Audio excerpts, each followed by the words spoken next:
haven't heard that. Well, why don't I take this off, you jackass? There we go. Nope. There it is. Keep going. You're doing good, Slew. Yeah, it's been a while. It's been a while, man. I haven't heard that song in a while. I haven't been on the show in a while. It's been a minute. How you doing? I'm doing great. We had all these great plans for the gathering. We were gonna like film every day. We didn't film at all. No. Well, it was hard when you're concentrating on staying up till 5 a.m. and the alarm's going off at 8:39 every morning. It made things a little more difficult. All you're thinking about are board games, not thinking about, oh shit, we need to film. That's true. I didn't do the 8:30 a.m. thing. I feel like that was a bad plan from the beginning. It worked out perfectly fine for me. Did it? I'm like 3 hours of sleep doesn't ever sound like a good idea. It was mostly 4. Whenever I went upstairs, I set the alarm for 4 hours later. Okay. Which is a full sleep cycle. So if you give me 4 hours, it's fine. The only night I went to bed early was that Thursday night, which was 2 a.m. instead. Yeah. I mean, well, yeah, that's true. Right. It was a little earlier than normal. Yeah. But otherwise, there's only one person who closed the place down every night. So, yeah. Sure. Yeah. But what time did you get up? Like, what time did you get back to the place? Like noon, 1, 2 o'clock? I had a great plan. I would close the place every night, and then I woke up at a time that made sense for me to be there in the morning. Right. Yeah. It was a much better plan. Okay. I had good sleep. But you sacrifice sleep over hanging out with friends that you don't necessarily see all the time and playing games. So you'd rather sleep than hang out with people, basically.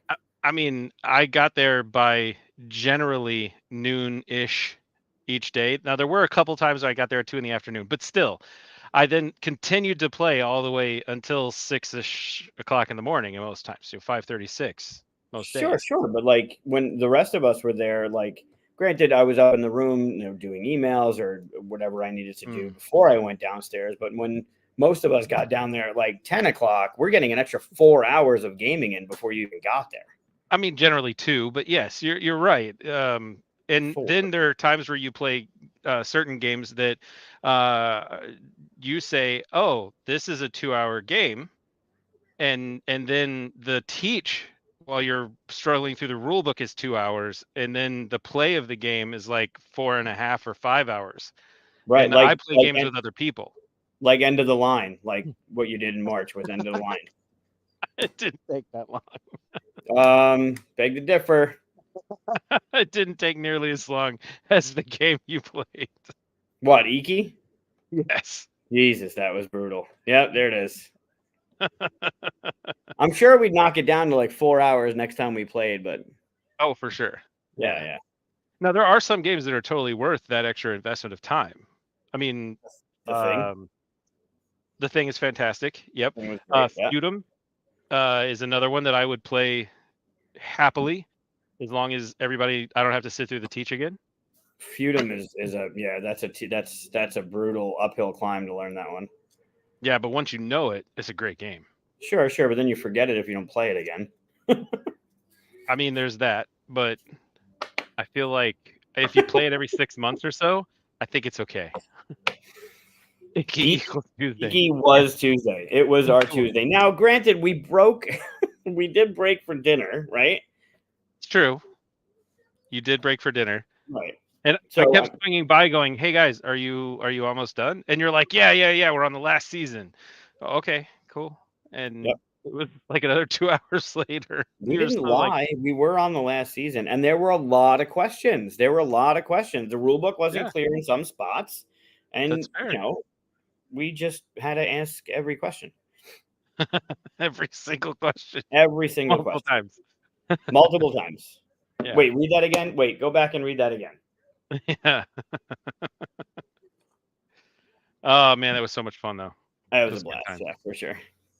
We're almost done with the rule book. Yeah, that was accurate. Right. Yes. It's very, very true. It did feel that way. All right, let's get the show going. Like and subscribe while you're here, while you're watching. Click the bell. Do all the dancey stuff that you need to do to show support. Like he's a professional. He's so good at it now. I said it's like you're professional. You're so good at it now. I know. Well, you'd figure like three plus years on the full 42, and now we're not rookies here anymore. We're a couple months in, so I gotta. Also, I know you're gonna just bust my balls if I don't do it. Also true. Yeah, it's very true. Yeah. Right. So there's a little bit of motivation behind me to be like, no, make sure you actually say it. Don't just flash it on the screen because West will say something. It's true. It's true. You I know. need to have the double ask. That's the key. I know. And then you go for no. All right. Well, we got an interesting show. We have our normal stuff, our normal lineup. We're gonna do announcements, and I'm sure West has some surprise that's gonna blow my mind and everyone else with some heroine story. Harrowing? I was about to say heroin story. No. Wow. Harrowing, like a heroing story, right? Isn't it harrowing story? I mean, yes. Right. Yes. Right. You gotta watch how you pronounce it. I get it, but I think it's a harrowing. It's not a heroing story. It's a harrowing story, right? I'm not sure. Okay. Well, whatever. He's got some story. It's gonna be great. Luca's over here causing chaos. Hi, Luca. Do you want to say hi? No. Okay. He's back in the room. And if I run quickly, Mika is sleeping. He might wake up, and maybe he'll make an appearance. Who knows? And then we'll do. We have an announcement. We're gonna start something new today with our first game of that something new. Will be Life in Reterra, which is the new game coming out from Hasbro, designed by Ken Gruhl and Eric Lang. We got to play it a couple times at Gathering. It's pretty damn fantastic. So we'll talk about that later. And then we'll end with a little bit of more like and subscribe and what are you into? Sounds like a plan. Okay. I like it. It's a plan. It is a plan. It is definitely a plan. All right. So we'll go into announcements. What do you got? Rove is going live on the 14th. So sick. Next week for that. Well, not next week, the week after, but yeah. After next, yeah. Cool. There's a lot of really, really great games that are going up on Kickstarter and GameFound in the next month. Yeah. So I'm hopefully optimistic that some people will choose Rove as an opportunity for them to game and support their favorite flamingo. Excuse me, I got a tickle in my throat. I do have to say, I went to the zoo. Speaking of flamingos, I went to the zoo yesterday with the kids. Yeah. And the fucking flamingos were not there. What? They weren't there. Weren't by the lake. Weren't by the fountain. Weren't up the bridge. They weren't. They were nowhere. I don't know if they were in eating. I don't know why flamingos would have been taken. All of the flamingos in the zoo. Like I sent you a picture of all of them. They have quite a few. I don't know why all of them would have been getting their nails done at the same time. I have no idea. And these are important decisions. I believe it. Yeah. It could have been too cold as well. Nope, it was beautiful. 65 degrees. Day. Yeah. All right. That's probably not there. It also depends on the type of flamingo because there are Andean flamingos that live in the Andes Mountains. So they're like used to cold climates. Because if someone were researching having flamingos at their home, they would know these things considering that they live in Michigan and it is pretty chilly here. And the first question people ask is, "Oh, flamingos, they don't like cold weather." Well, there are certain types that do. Well, it's like penguins, right? There's some that live in the heat and there's some that live in the cold. This is true. Exactly. Yeah. It is Caro in the background, Dave, because I am terrible at hiding things. So that is something that will be used in the future. Did your lovely wife actually play Caro with you recently after she played it with me? Ooh. Because that's the real question. Because I was supposed to have an opportunity to play Caro with you at the gathering, and I didn't get a chance to. Because there's a particular way that I play Caro that your wife thought was unfair. But I feel like it was the best way. Okay.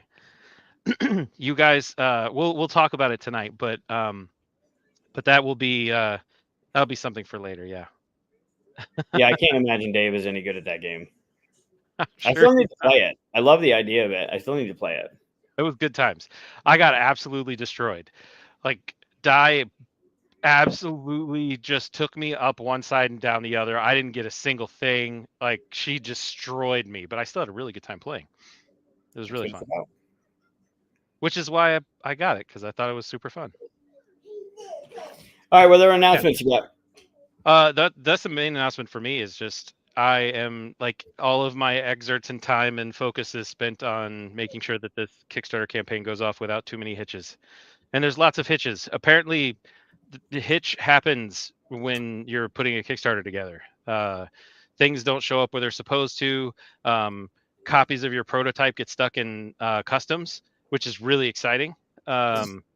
And then you're trying to get you're trying to get copies of the game from one country to another because you have people that need to review the game and they're doing live streams for you and things, and then you're trying to get one piece to go to another place and that's supposed to go to another place, and then someone's going to get this done at this time, but then this happens and they can't do that, so then they've got to go over here and do this thing instead, and then the copy that you were supposed to have and you're supposed to do reviews with several other people, they now you have to ship your copy off to somebody else.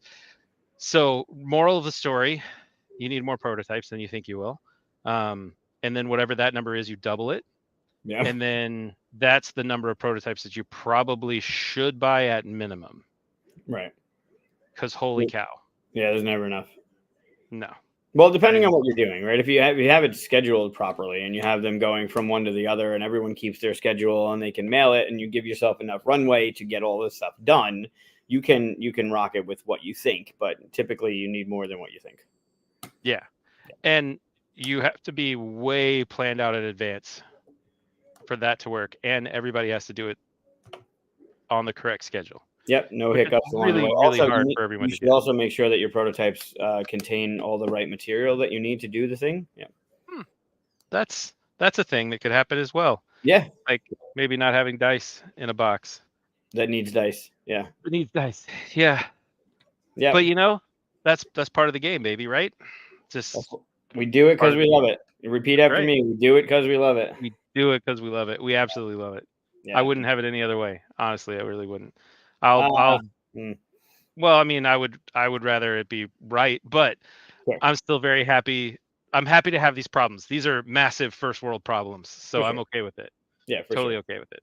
Yeah, you get to. How about yourself? Me for announcements? Yeah. Nothing really on business side. The container for charcuterie is, or the fulfillment for charcuterie is slated to begin probably either end of next week or the week after. Nice. Most likely the week after. And then just because, there are other things that are on the docket before they get to our project to get out there, but that's going to be pretty exciting. Very, very much looking forward to getting that out to the people. I reached out to a bunch of content creators to see if they're going to be at Origin so I can meet up with them and get them a copy of the game for them to start filming stuff. And most of them have responded back, which I'm very excited about. Hey, Mike, good to see you. So I'm looking forward to that happening. The other stuff is I'll have an announcement out next week for the rest of world container, the ones that are going to UK, EU, Asia, like that whole thing. And then there's something else I can't say that I'll say later. So that everything on the charcuterie front's going really well. On the full 42 on Monday, we have Pat Marino from the Op on the show. So I'm looking forward to that. That's going to be really fun. Our great. Topic is top 5 games we've only played once.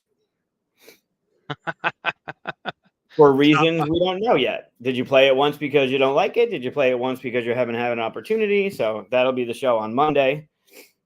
And then kind of coinciding with a Kickstarter launch, obviously there's yours. The other big one that I'm watching this week or this month is How to Save a World by Burn Island. And Monday, what's the 13th? So next week is the 6th. That's Pat Marino. The 13th, the week after, we have Helena from KTPG and Burn Island on the show.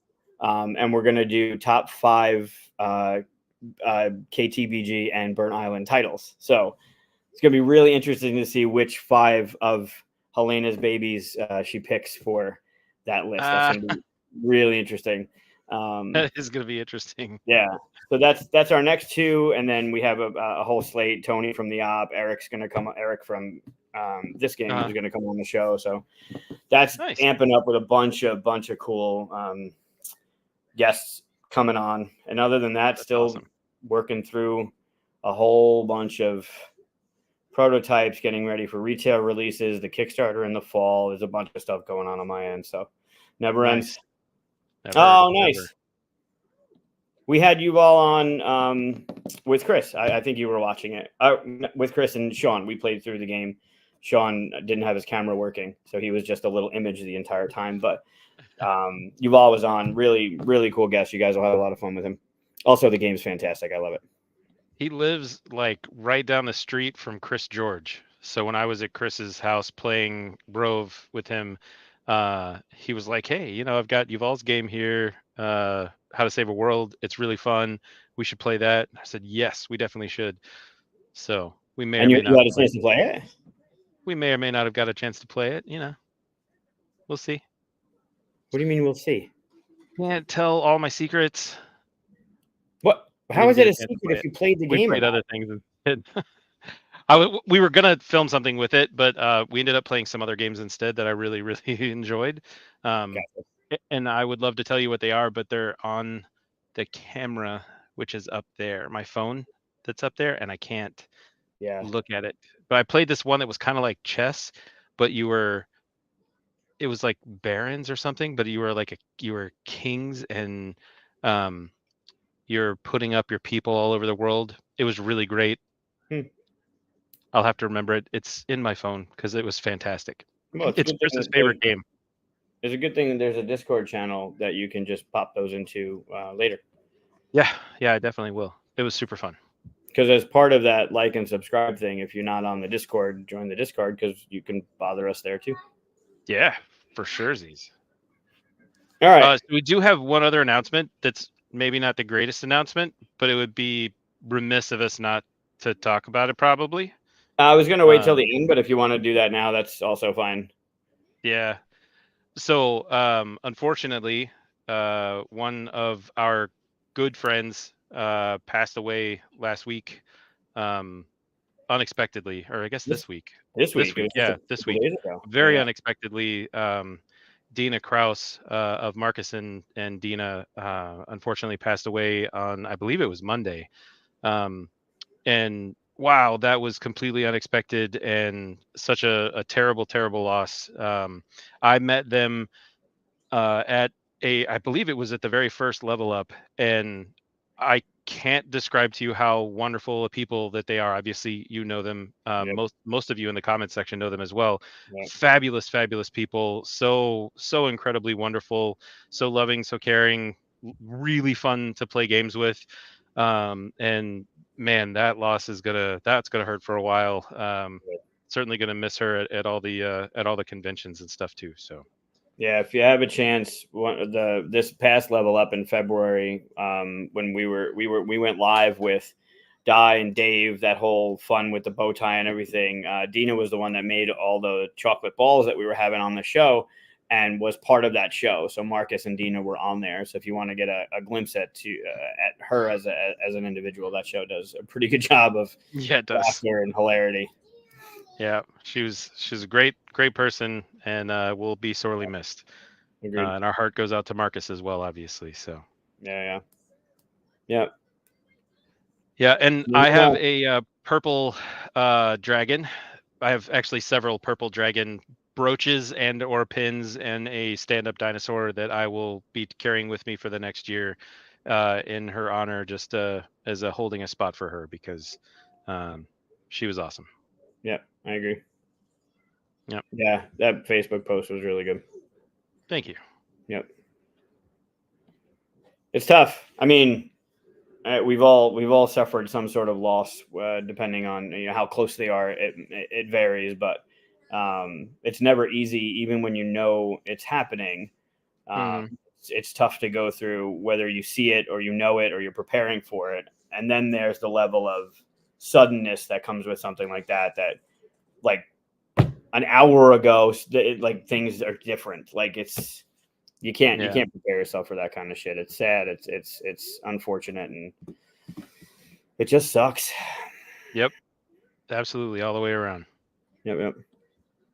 Yeah, I hope Marcus is doing well. I reached out. Obviously, things take time, and announcements will be made. And I know they're planning something for different people. So I look forward to contributing and celebrating somehow in some way in the future, especially when September comes around. So, definitely. Yep. We'll all do some Malort shots in her honor. God. I hate that. Huh? No, she didn't like Malort. I know, but she loved watching you take it. So, God damn it. I hate you so much on camera too, you fuck. God damn it. You're the worst. Did you see Brett's post in the Discord? No, what did he say? He got to work a couple days ago, and on his desk were like trinkets or something. Somebody had gone to Chicago, like on a trip, and came back and left him a nipper, like one of those little solos on his I love desk. Yeah. It's fantastic. Oh God, I hate you all. I have 3 trips to Chicago before September, so 100% gonna get a whole bunch of those little nippers in a big bottle because we can't not share Malort. So someone's gonna win it. I don't know who it is, but someone's gonna win it. I hate you. God damn it, fine. All right. Shall we? Yes, we shall. Yes, we shall. You know what we should probably do? We should talk about so before we get to Wild West Secret Surprise, we should probably talk about our special thing so that way when my camera dies, you can't be like, well, your camera died right in the middle of the filming. Because I mean it's charged and charging, but I know that it's gonna take it's inevitably it's gonna die. It just happens. Like the phone that's streaming the game? Yeah, it's gonna die. I know it is. I have the battery pack on it, and it is fully charged phone.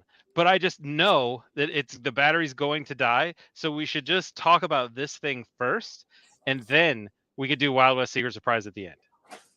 Well, we have to talk about the other thing that we need to announce first as well. Yeah, we talk about that part first. And do Wild West after?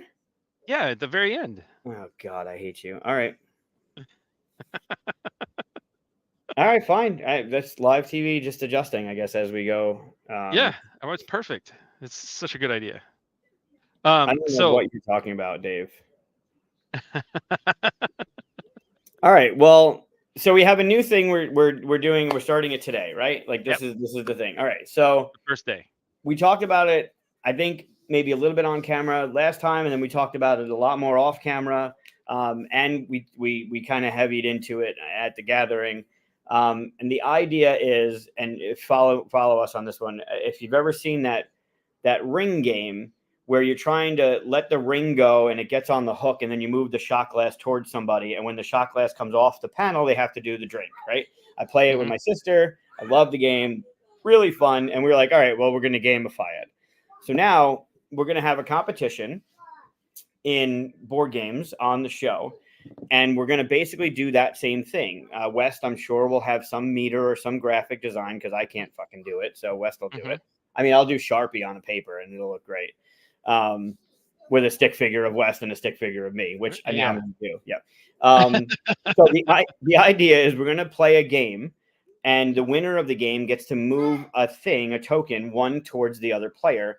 And if they get what ends up being 3 towards them, and it comes off the board, then they're going to get something. And what we're calling it is prize or punishment. And why are we calling it prize or punishment, Mike? Because the winner can either choose to get a prize for winning or can choose a punishment for the other player. Hey, and guess which one each of us is choosing? I'm choosing prize because I don't feel like punishing you. Yeah, I'm choosing punishment every time. I know, and sure. I don't. But I'm gonna. We have to choose before we start the game, and the first contest is going to be in Life in Reterra. It's going to be 30-ish minute games, so maybe we'll pop off 2 in a day, or in a show, and it won't take too long to play through it because I also don't want to play. We talked about this before the show. I don't want to play the same game for 2 months. That's not fun. So also I'll probably just sweep you right through 3 in a row. So we'll see. It's not I'm going to lose more than I win, but it's not about the winning. It's about the fun. It is. Yes. So the rules of it are the punishment needs to be approved before we start the competition. So there's no like Uh-huh. haha gotcha kind of stuff. Um, I have my limits. I don't necessarily know where West's are yet, but we'll find that along the way.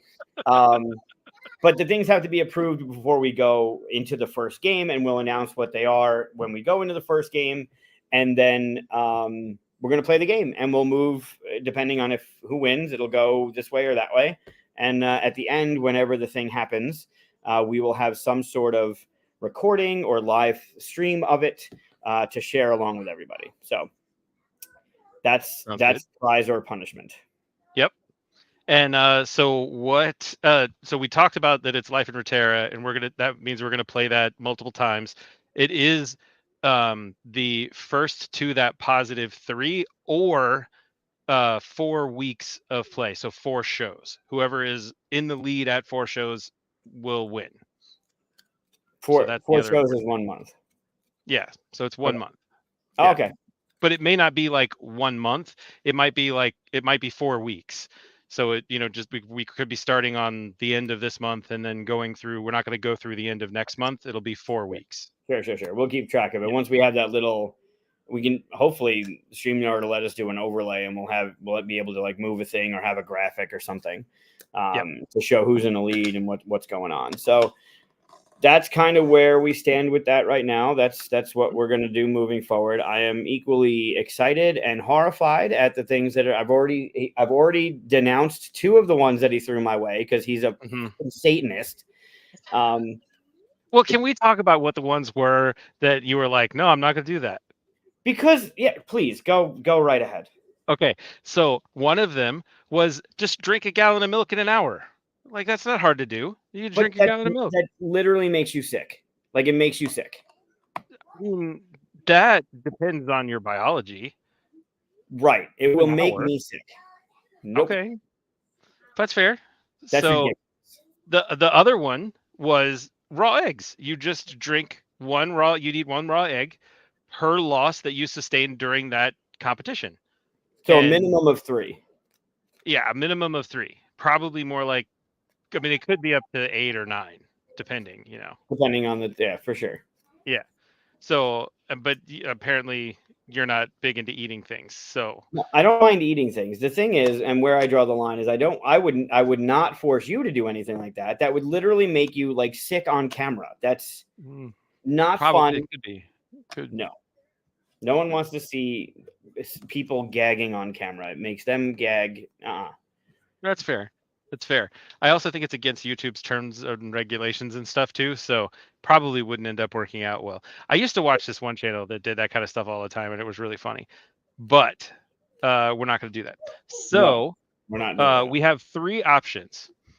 And I'm going to tell you what those 3 options are because these again have all been approved options, and we're going to let the people choose which of those 3 options go. That's one of the fun. I don't think that's what we talked. I thought we said we're going to let people. I thought we were going to let the people choose the game that we were going to play moving forward, not the punishment. We are, but I got 3 approved options, and now those playing tonight and watching tonight will get to vote on which of those 3 punishments you'll get when you lose. Okay. They're all approved, right? Yeah, but I thought they were approved for you to pick one. Like, I'm not giving options. I have one thing that I'm doing. That's it. Yeah, and it'll be one of those 3 things. And the 3 options are, so that everyone's clear, yay, it's the 90s again.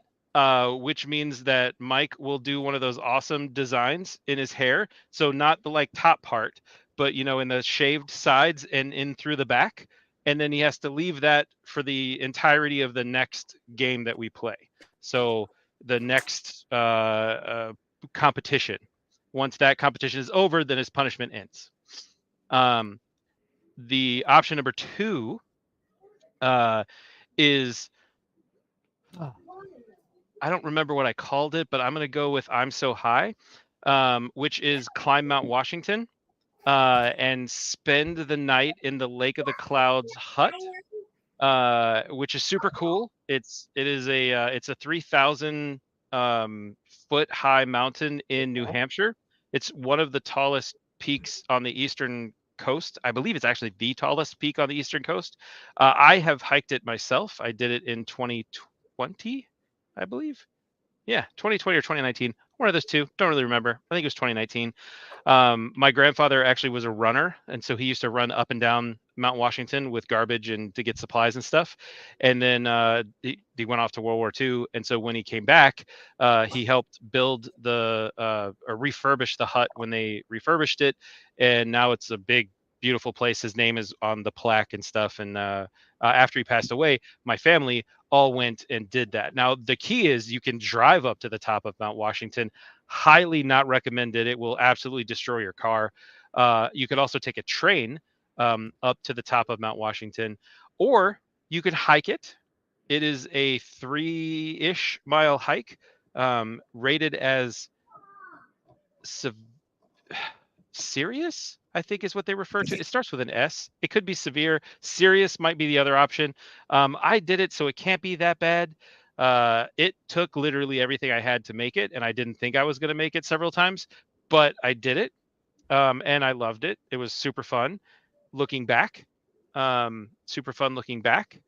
Not as much fun during, but it was very cool, and I look forward to potentially Mike doing it himself. And then the last option, I've forgotten. Why did I forget the last option? Oh, Because that there's another sucks. one that I'm I had so to sorry. do. I'm so sorry. What was that other option? That means Because there's only 2 options then? no, there were 3. No, I know there were, but if you only remember 2 of them. I don't want to have to take my phone down, Mike. What was the other one? I'm trying to What? look. I really don't remember. I'm looking. I am No, that's looking. fair. What was it? Gosh, there was Jesus. there was the I'm So High. There was it's the 1990s. Oh, I know what it is. That one's whatever. That was not as good. Well, it has to do with a shirt. Oh, Secret Flamingo Lover. Yes. Right. Yeah. So at every convention from now until the end of the year that Mike goes to, he has to wear a flamingo shirt, similar to what I wear, but one that I purchased for him at every convention for one day. That was not in the stipulation that you get to pick it. That was, yeah. No. You Similar said to flamingo me. shirt. You never That said you I provide for you. That I provide for you. Flamingo must wear a flamingo shirt for one day at every convention you go to for the rest of the year. Yeah, like mine. So No, I'll provide it one, for it you. doesn't say like yours, and 2, it doesn't say you get to pick it. Well, I mean, You set the feel like rules. I feel like the people will say if they want us to do that one, they'll be like, yeah, Wes should pick it for you. So those are your choices, folks. It's 1990s where Mike gets a haircut with designs carved in his hair. Climb Mount Washington, which would happen in September. And the other is the Secret Flamingo Lover, where he has to wear a flamingo shirt that is provided once at every convention for a full day that he goes to. So we'll let you guys chew on that for a bit, and then we'll kind of go from there. And what is my what prize are you getting from me? Yeah, I'm not as the likelihood of you winning happens. You're gonna feel bad if I don't win. Actually, that's kind of where I'm going with this one. Okay. So I'm not as evil as you are. I'm not gonna make you physically do anything that's gonna make you vomit at the end of it or make you look like an idiot in front of people with dumb hair. Like I'm not gonna ask you to shave your beard like down the center, give yourself mutton chops or something, right? Like, yeah, that'd be rough. So I know you. Yeah, you do. I know you like to perform. Yeah, you like to put yourself out there, right? Yeah. And performers are artists. Yeah. Right? You can't within reason. Yeah, like I'm not good with the painting and the drawing. Right, right. I'm just saying, like, performers are artists. It's a form of art. Sure. Right. That's fair. So I also have a young artist in the family who likes to paint. Okay. He likes art, right? Yeah. Yeah. So what I would like from you, okay, physically, Okay. You're not allowed to call in a favor from someone who's an artist. You're not allowed to use AI generated bullshit. I Okay. want from you a Uh-huh. watercolor Uh-huh. on canvas, because for those that don't know, and for those that know, Luca, who's running in and out, he Yeah. likes to paint on watercolor on canvas. He does every week. He does multiple ones. West has one. Chris has one. Mm-hmm. I have close to 200 now. You really? So That's awesome. I do enjoy it. So Mm-hmm. what I want from you is a watercolor on canvas, probably bigger than a 4x4 because they're kind of small. You might need a little more room for this one. But I would like a watercolor of Luca and Mika. Okay. Okay. I can That's do it. that. Just a watercolor painted on canvas of Luca and Mika. Okay. All right. That's a deal. I like Right? it. Yeah. Nothing major, nothing out of bounds. Yeah. We can do that. We can have some fun with that. I believe it. All right. So there we go. We will continue to poll the audience. Is there a way to do a poll in StreamYard? No, but on Facebook, I think in the full 42 group we can. That could be a thing. I might be able to do it on the Discord too. I'm not 100%. I think there is. Okay. Cool. Well then, great. We will. We can go ahead and get started then. Yeah, we can. I like it. Oh, Mika's also awake. Let's see if he rolls back over. Probably not. Oh, maybe he is. Cool. Put his head back down. All right. Nice. So we're gonna play Reterra. Yes. Awesome. All right. So for those of you who don't know, Life in Reterra. Why is it so not? Wow. That's There we better. go. That is better. Okay. Sorry. So for those of you who don't know, this is the world has ended, and now we are rebuilding civilization. And the way that we rebuild civilization is by 4x4 grids. We're going to take tiles that we will have provided for us up here. Ooh. Wow. Are you kidding? That's awesome. Okay, so we're going to take 4x4 tiles that are provided for us up here, and then we're going to put them in our civilizations. You can match a tile as long as it matches one of the other ones here. So these things now match. As long as that tile matches, you're good to go. It can't be catty corner like this. It has to match full side to full side. You can't do diagonal versions like this. Once you place a tile, anywhere you see these little gears like this and this, if you have two gears that are touching each other like this, you could then take one of these things up here and place them on top of those gears like so. And then you'd be able to do whatever that building says on the next turn, unless it's something that that particular building says you could do on this turn. Most of them you have to wait until the next turn to be able to do. The other option that you have available to you is to place a citizen, which is a person. You can place it on one of these here instead of placing a building. Both are great options. Citizens are worth 1 point. Is that what they call them? Inhabitants, excuse me. Inhabitants are worth 1 point at the end of the game. The things that will score you points at the end of the game on this handy dandy score sheet are terrain segments of 7 of the same type together or more. So like here I have 1, 2, 3, 4, 5 of these forest spaces currently built out in this little area here. If I were to magically put this on here now, I would have 7. So that would score me 3 points for each of those 7 segments or more areas. Most of the time, people are scoring between 5 and 6 of those segments, so 15 to 18 points usually, unless you play poorly like Mike does sometimes. The next thing would be energy sources. So we got really lucky. These here are actually energy sources. You have to surround these energy sources with other tiles.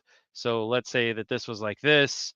You'd have to surround that with something that would make sense. So it does have to be a water tile. So you'd have to do another water tile to touch that. And then another water tile here. You could do that. And then once you covered the last one in that area, like let's say this went here, if you can see that, there we go. That's a little better. So this is a forest tile, and then I'm connecting this forest tile to this forest tile. Now this energy source is completely surrounded. So that gives us a total of 8 points would be scored for that. If for any reason this energy source is not completely surrounded by other tiles, then you would lose, you wouldn't get those 8 points. Those are huge. For us to have 2 of them at the very beginning of the game is massive. Very cool. There's only 4 in the entire game. Relics. Relics are these things. So these areas like these little books. There'll also be compasses. There's cell phones, and there are batteries. There's also these soccer balls, which we can add ourselves. And those would give us 1 point each for any of those that are showing. There are buildings and things that will give us extra points for having additional relics, but just kind of depends on the situation. Lastly, or nextly, I guess, is the inhabitants give you 1 point for each inhabitant, and then buildings score different points based on each particular building. When Mike gets back, we'll kind of go over what the scoring is for each of those buildings. But then lastly is junk. So there are junk pieces like this. Junk are like, I don't know, little pieces of trash, garbage, if you will. And that is what we are trying to put down on somebody else's building. That gives you, or somebody else's settlement, that gives you -1 point at the end of the game. So obviously I like throwing junk at Mike's settlement because I don't want him to have good things. But that is how you play Life in Reterra. One of the things about this game that I think is really cool is they have these pockets, these little pieces here. This is everything that you need to play to completely set up a totally new version of the buildings, still using the same shapes, but the buildings are different. So they'll do different things, which I think is pretty cool. These cards are double-sided. So the building has one action on this side, and then it has another action on this side. So dependent upon the way that you want to play, if you want to be a slightly easier game, you use the purple side. If you want it to be a slightly more complex, thinky game, you can use this orange side. I like that option very well. I think this is super smart and really fun because now once you've got the base game, which I think is only like $35 or $40, something like that, you can then buy, I'm assuming they're going to come out with more of these little expansions, and so that this game will be infinitely expandable with all kinds of different options that'll be available in the future. The base game that you get right now comes with 3 of those. So it'll be 6 different options for the buildings, as well as whatever all those different buildings are. The game goes all the way up to 4 players, and that's basically it. I've played this game with my 16-year-old daughter, well, soon to be 16-year-old daughter. I played it with other people that were older. I've beaten Mike already, so I'm not too concerned about winning this competition. So how about you guys out there? Does anyone have any ideas on which punishment I should ask for from Mike? Because I feel like the climbing one is awesome, and I totally want him to do that. But I also love the idea of the secret flamingo, and I also really like the idea of him looking like MC Hammer or Vanilla Ice with designs in his hair. It's a tough choice. It's a very tough choice.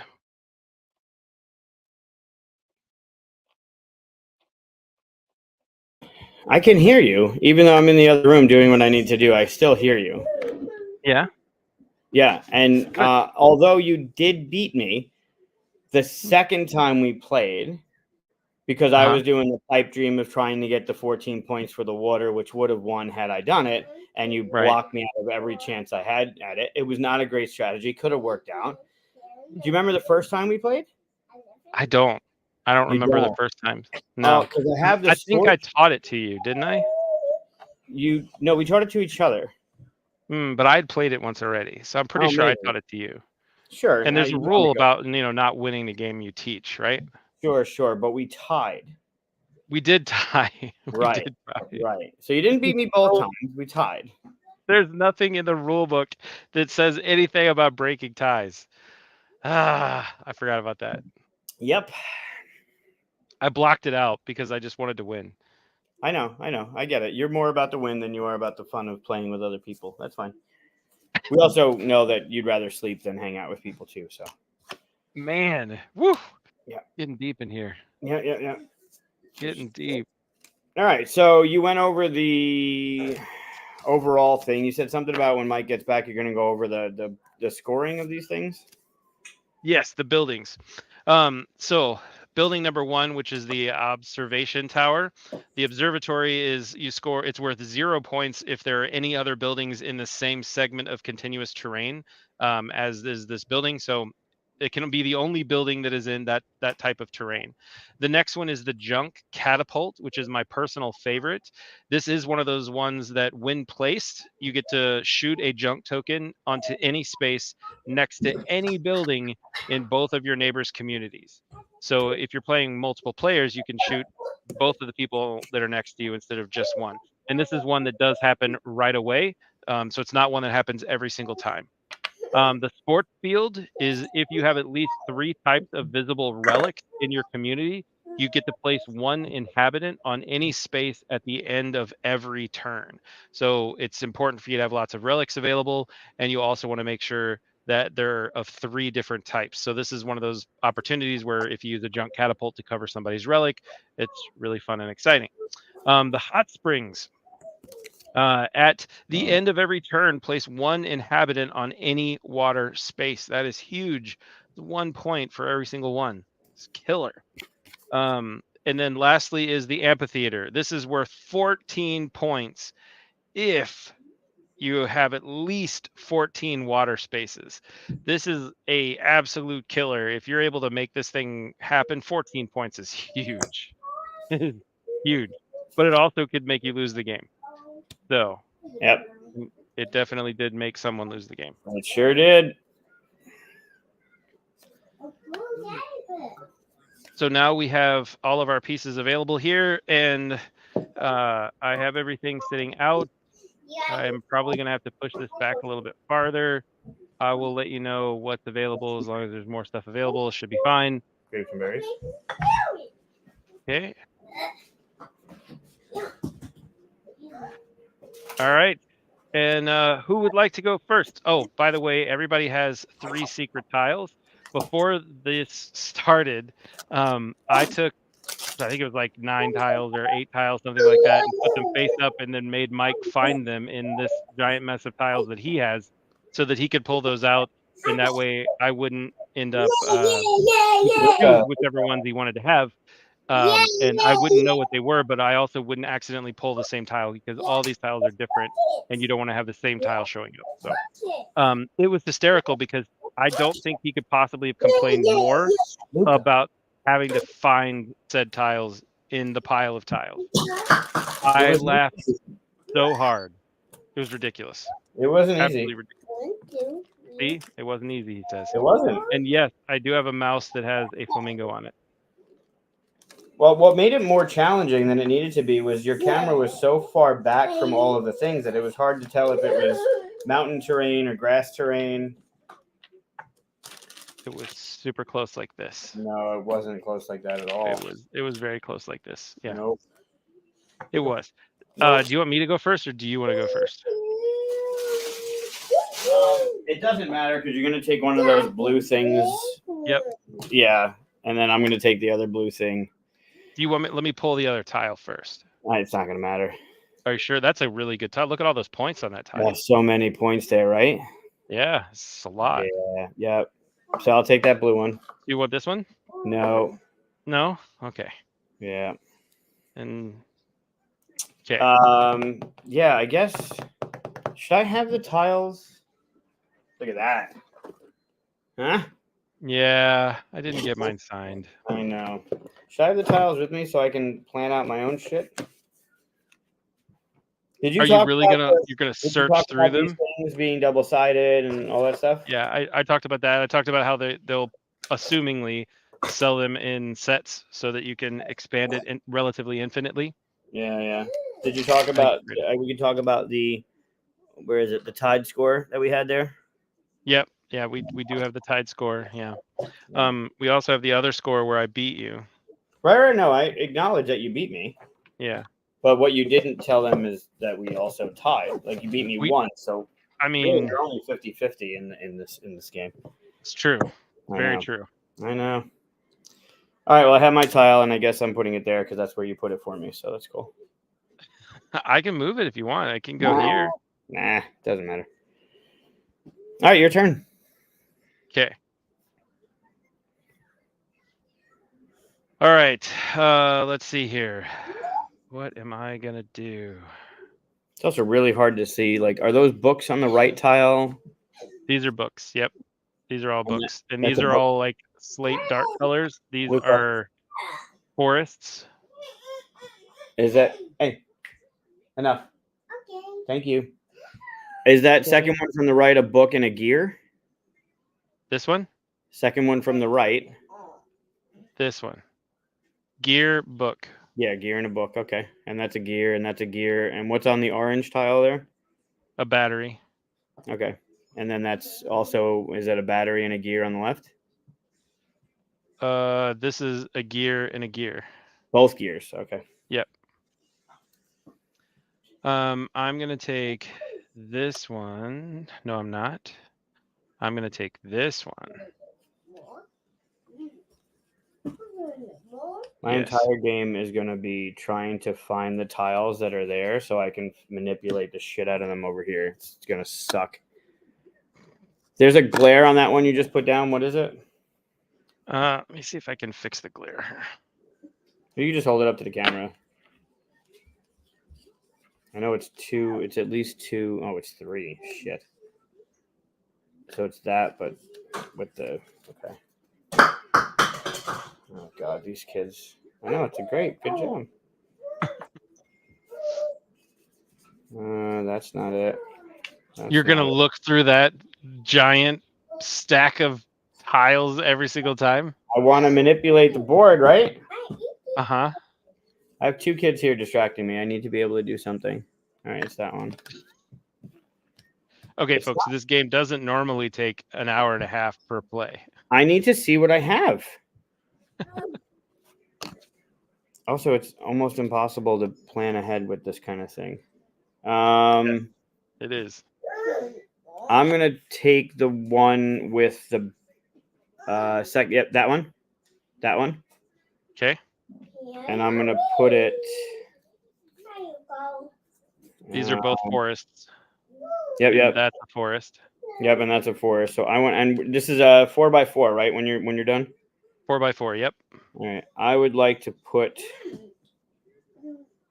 the way you have it up on and connect it to the forest on top. Yep. Like that. That works. Okay. Oh God, now I gotta find that one. What's that four solid? The four solid. The one all the way on the right. You said those are two books. Yeah, and that's all slate tiles. Yeah. And then the one you just grabbed was what again? Sorry. That is two pastures, a slate, and a water. Okay. A slate has a gear on it. Yes. Of course, I find the one that doesn't have the gear on it. Of course. Okay.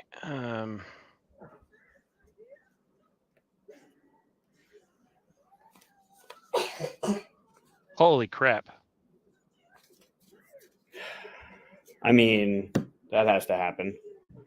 But then you got to get the gears to trigger. Yeah, that's. I don't know if that's a good one or that could be a trap.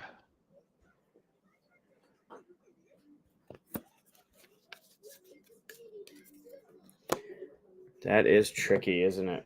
Mm-hmm. I know, buddy, man. Did I get a handicap for having 2 kids to the right of me? Probably not. I mean, can I ask for judgment on that one? Yeah. We'll go to the judges. Yeah, they say no. No, you guys suck. All right. I can't find the one with the gear and the book on the slate.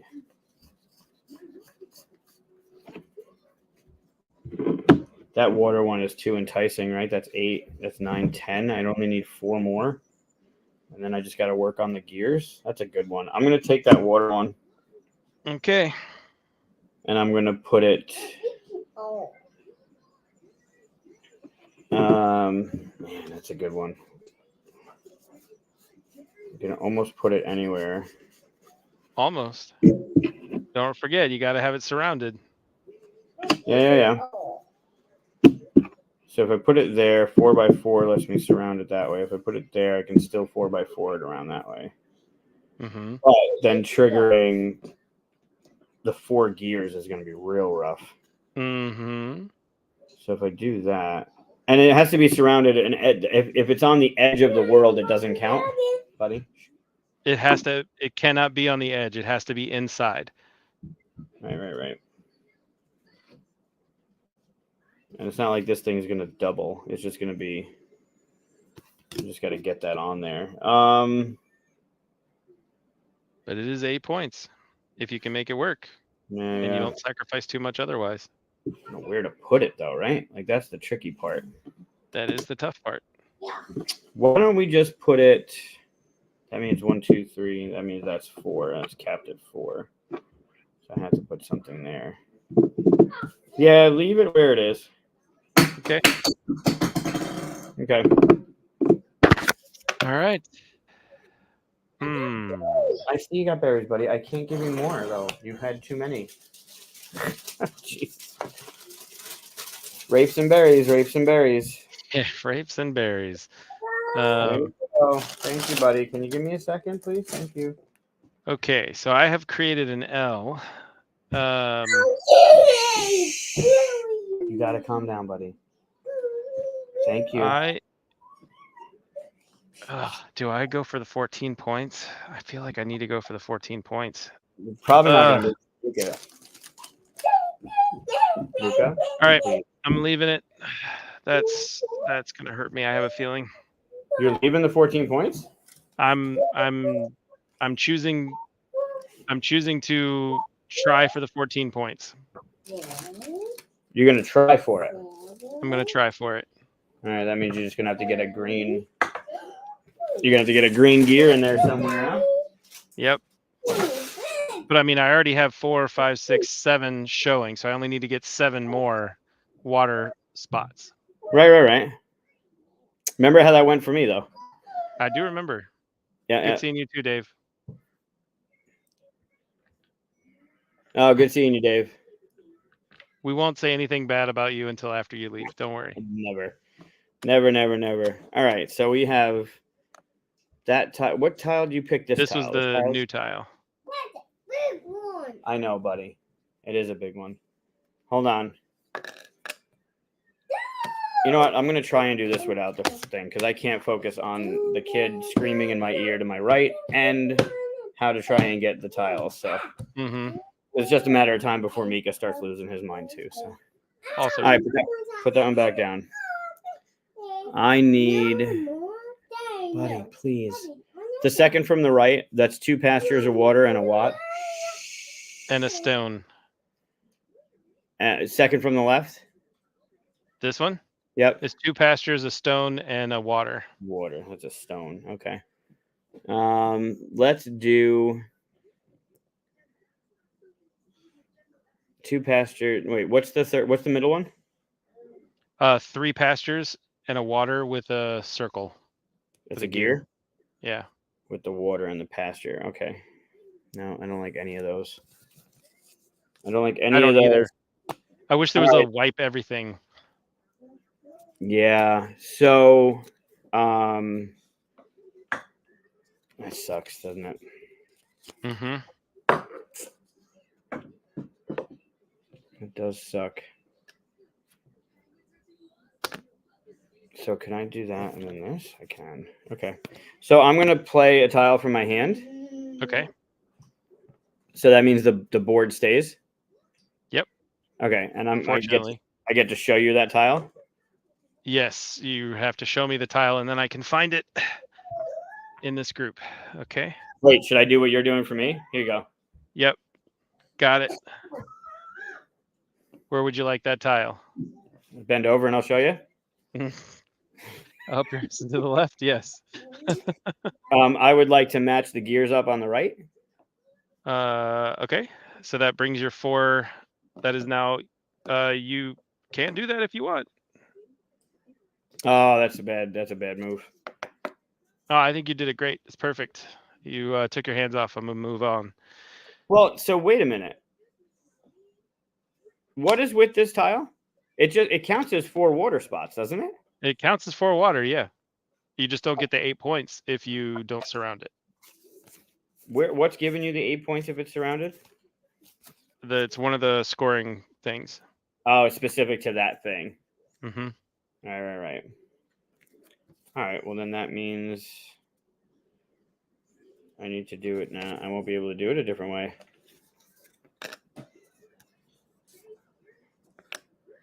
No, I could do it that way. That's fine. All right. Can you match? Can you keep it in its orientation? Just put it on the other side of that tile.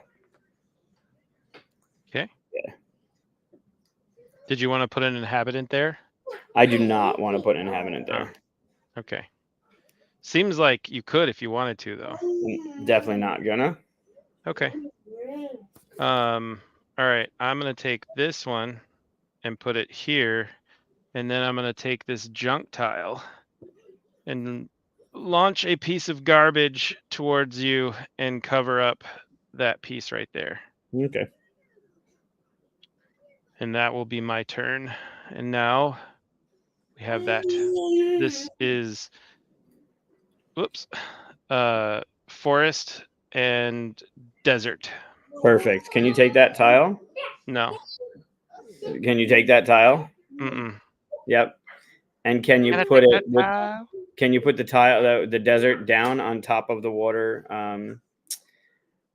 In that space there to make it a nice 2x3. Yep. Nope. No. Other way. Desert down. Rotate it. Yep, that way. Now put it back to where you wanted to put it. This way? Yeah. Okay. And what's on that? Did you want to put an inhabitant there? Is that a gear? That's a gear. Yeah, that's a gear and that's a gear. Yes. Put an inhabitant there. Excellent. Okay. Okay.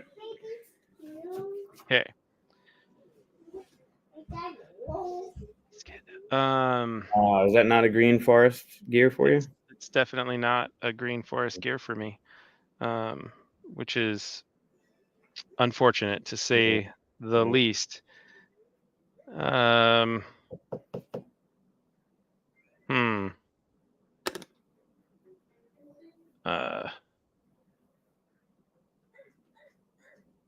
going to push this up just a hair so I can push this up just a hair. And we're going to complete this bad boy right here.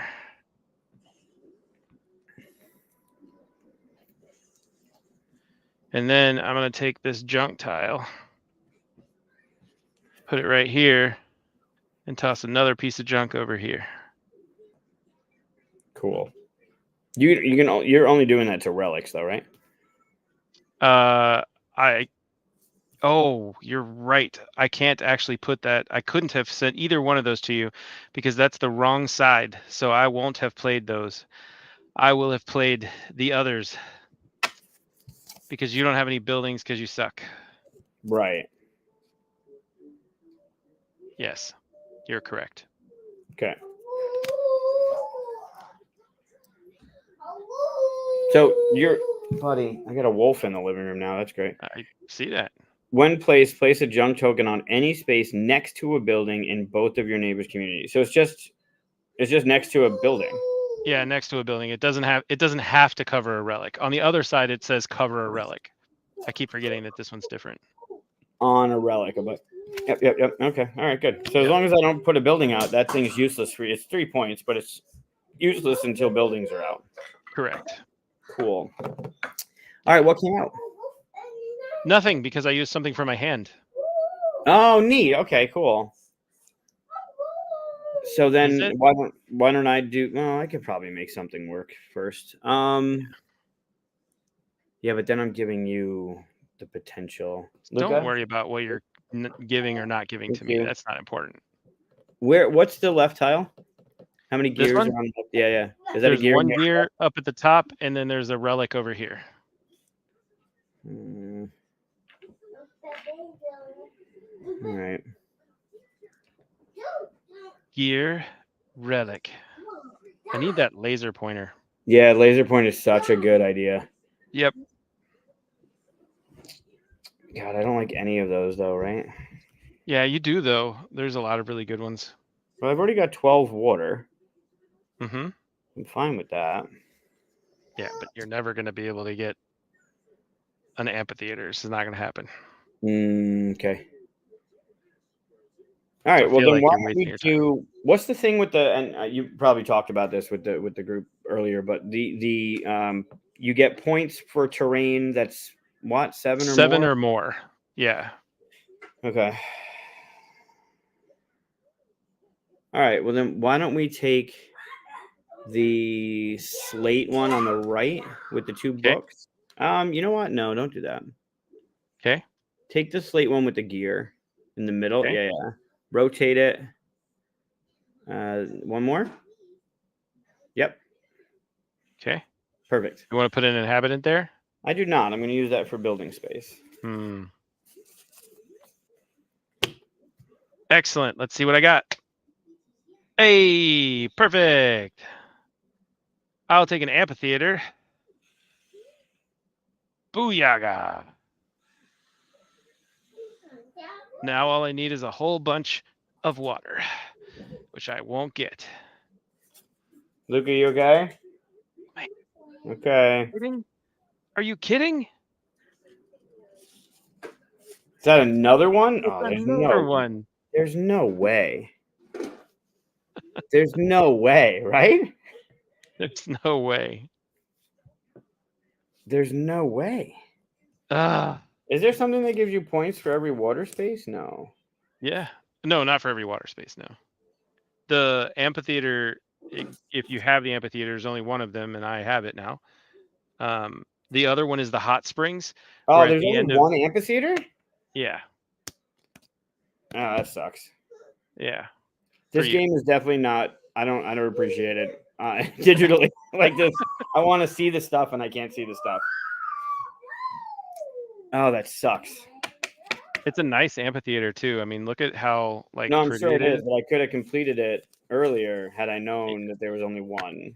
But you couldn't have, because like you were putting stuff out all the time, and I was too. So. Right, but you were blocked in 3 turns there because nothing came out, and I have my hand of tiles that you don't know about. Yeah, it's true. Yeah, I know. That's unfortunate. All right, so they're worth 8 points if they're surrounded, then, huh? Mm-hmm. And now I can't build on those 2 gears. I can't put a building there because it's when you place it, right? Great, super great. Well, you could build above it. Yeah, I'm gonna have to do that. Let me take that amphitheater and put it. The battery. If you put the battery down, you will not be able to score it. What? You won't be able to score it because if you put it here, well, I mean, I guess you could build on the bottom line, but you're losing all of those gears up there. They're gonna do right. The whole purpose of that was to get the amphitheater, and I can't do that. So. Okay. I'm just pointing out here. Do the little mark. I'm marking that you're not going to be able to score this amphitheater or this battery, but there you go. I don't know why. I'm just going to surround it with stuff. This was when Mike lost the game right here. Yeah. Okay. Mark that. I lost it when I didn't get the amphitheater. Maybe. So I need to shift, and that's fine. Because I got no points. I got nothing. So it'll be great.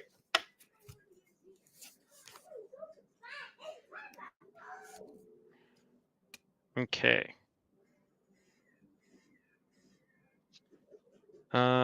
Interesting. Shit. Well, I need to do this. But do I want to do that? That's 1, 2, 3, 4, 5, 6. Yeah. That works. And then I will put an inhabitant down. And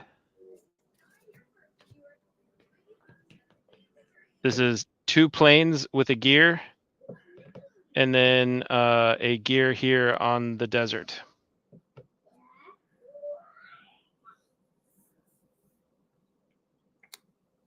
And that's an inhabitant on my tile. I don't like that at all. This is an inhabitant right here. Yeah. He's worth a point. He's working really hard in the desert all by himself. I'm so proud of him. God, these all suck now. The whole thing's fucked. This is just a waste of time. Did you want to just did you just want to go ahead and say you lost and then let me go ahead up by 1? No, I'm gonna play through it because I'm not gonna quit it. But there's no way I can recover from that. Not with the even with a hard pivot, it's not gonna work. So let's get the sand. The desert? Yeah. And put the sand on the bottom. No. Put the sand on the bottom of the tile. Okay. Like rotate, yep. And now put it next to the sand. Keep going. There you go. Did you want to put an inhabitant here? Yes. Okay. And that's 4 wide, right? That is currently 4 wide. Yes. 1, 2, 3, 4. Okay. Oh, Betty. Oh, there it is. And am I placing an inhabitant there? I'm not placing an inhabitant there. Okay. And this is 3 stone with a water and a gear right here. Yeah, let's take that one. Okay. Down in the bottom where the stone is on the lower right. And can you rotate it so the gear is to the left? Yeah.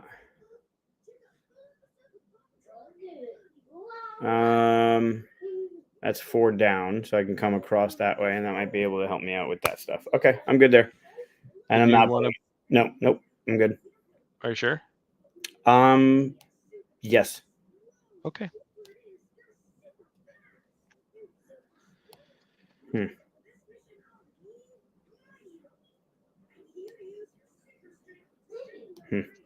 Let's see. I have 1, 2, 3, 4, 5, 6, 7, 8, 9, 10, 11. I need 3 more water.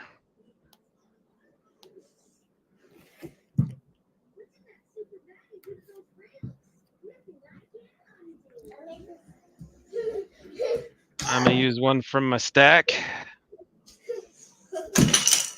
Hey. Luca? And then I'm putting a building on this. Okay. What building did you place? I placed another one of the observatories. There's only 2 observatories left. Fantastic.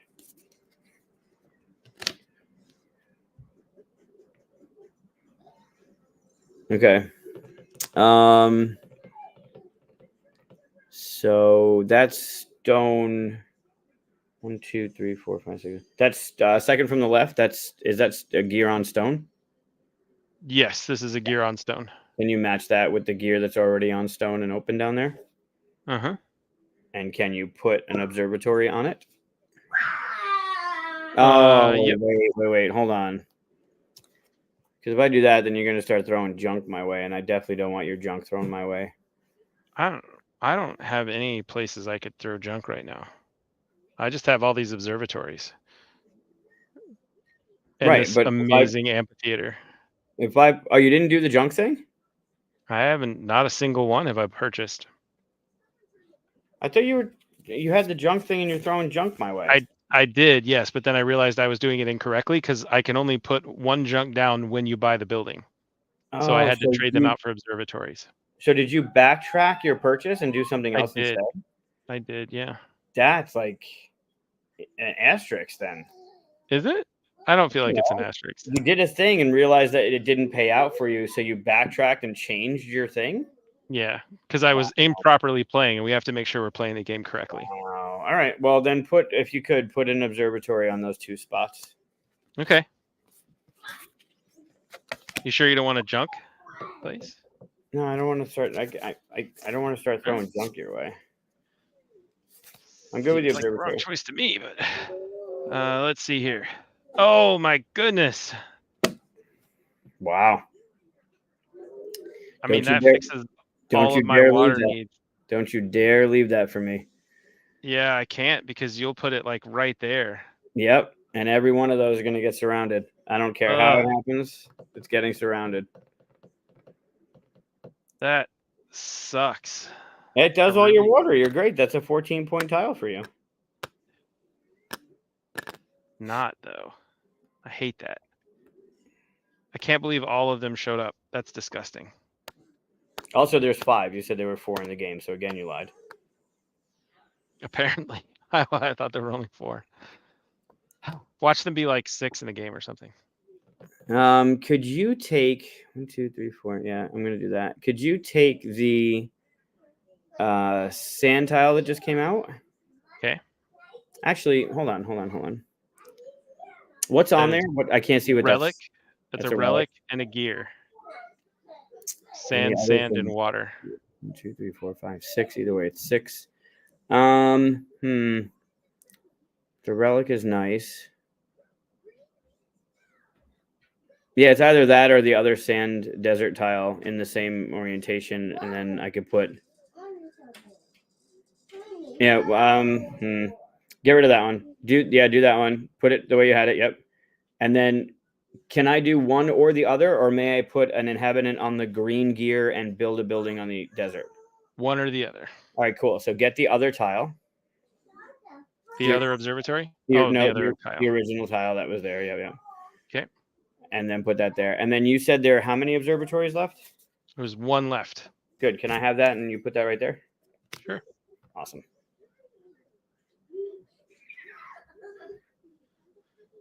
Okay.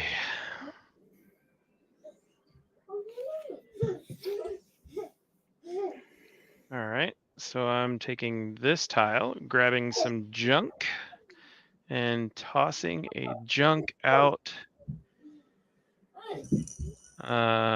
We'll cover that right there. Okay. Stop. Thank you. When placed, place the junk token on any space next to a building and build. Yeah. Okay. Okay. Can you put a new tile out? Here's the new tile. It is all forests with 1 gear. Yeah, I don't like that. Could you put the sand, the desert tile? Uh-huh. Yeah. Can you make that go on the top horizontally? Yeah. And could you put an inhabitant on the orange gear? Okay. And could I get a building count? There are 4 junk catapults left. There are both of the sports fields and both of the hot springs available. So observatories are done. The amphitheater is done. And then I have this and this. Okay, cool. Let's see here.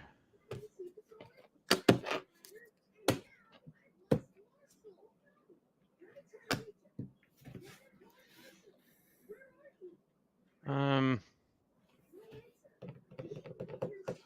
take that one. These are 2 slates with a gear, a planes with a relic, and a water. Okay.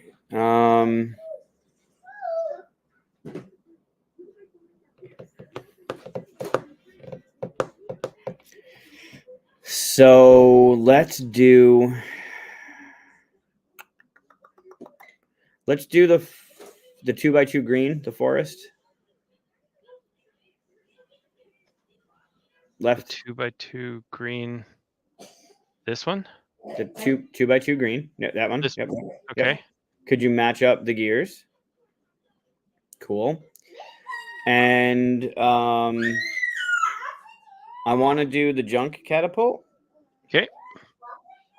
But I need to see your board to see where I'm putting the junk. Like, it's got to go someplace that's hurtful.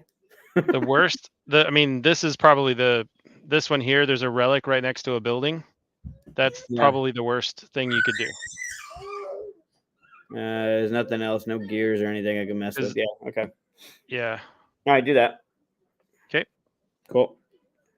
Not really, but I mean, 2 more tiles. Jesus. Yeah, only 2 more tiles. Yeah. Let's see here.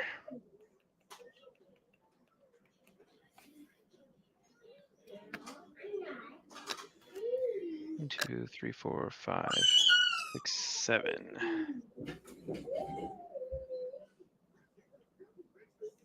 Hi. I will put down an inhabitant. That's cool. And then you've got 2 slate. Yeah, you're good. I'd like to place this tile.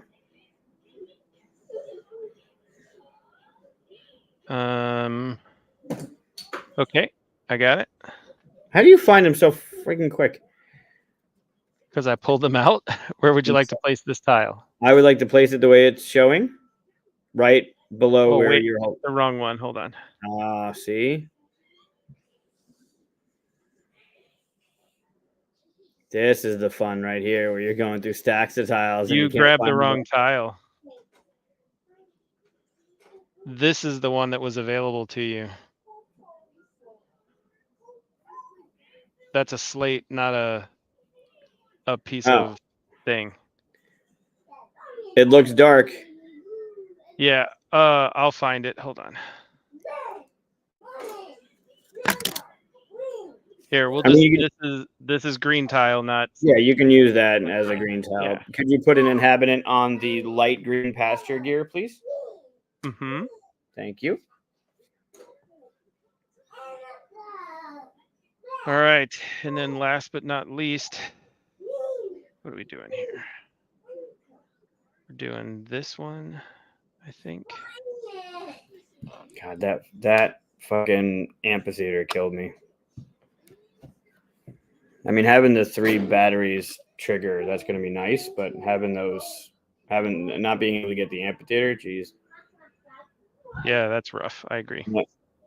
Not happy. I am tossing another piece of junk your way. And there's really nothing good I can do per se, so I'll just throw it over here. Cool. And then could you grab this tile? Hopefully it's the right one.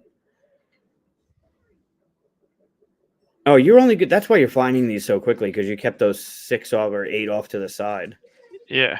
Yeah, that makes sense. I assume you want this to go there. Yeah. And then is there a junk catapult left? There's still one. Yep. Cool. Can you do that? And then put your junk. I can't get it on one of those books, can I? Nope. And it doesn't really matter. It's just it's there now. So okay, cool. Oh, actually, you could put it here, which would suck because that would take a point away from me. Okay, then why does that matter? What's there? Because there's a relic here. Oh yeah, do that for sure. So yeah, that's where you should put it. So you can hardly see it, honestly. Yeah, I know. That's why I'm being nice. Appreciate it. Wait till And I run considering this. I'm Wait till about I'm gonna have a to crush disco you. ball going and dance lights, and the kids are gonna be screaming when I stream this next time, and you have to do it this way. Wait, man, it's gonna be great. Yeah. Oh yeah, I'm gonna hire like pizza delivery people and like singing telegrams to come to your door while all this is happening. It's gonna be unbelievable. SWAT me. You're gonna have such a great time with this. I love it. Okay, so first things first, segments of 7 is how you score. So we'll start with yours, going across the top. That's 2.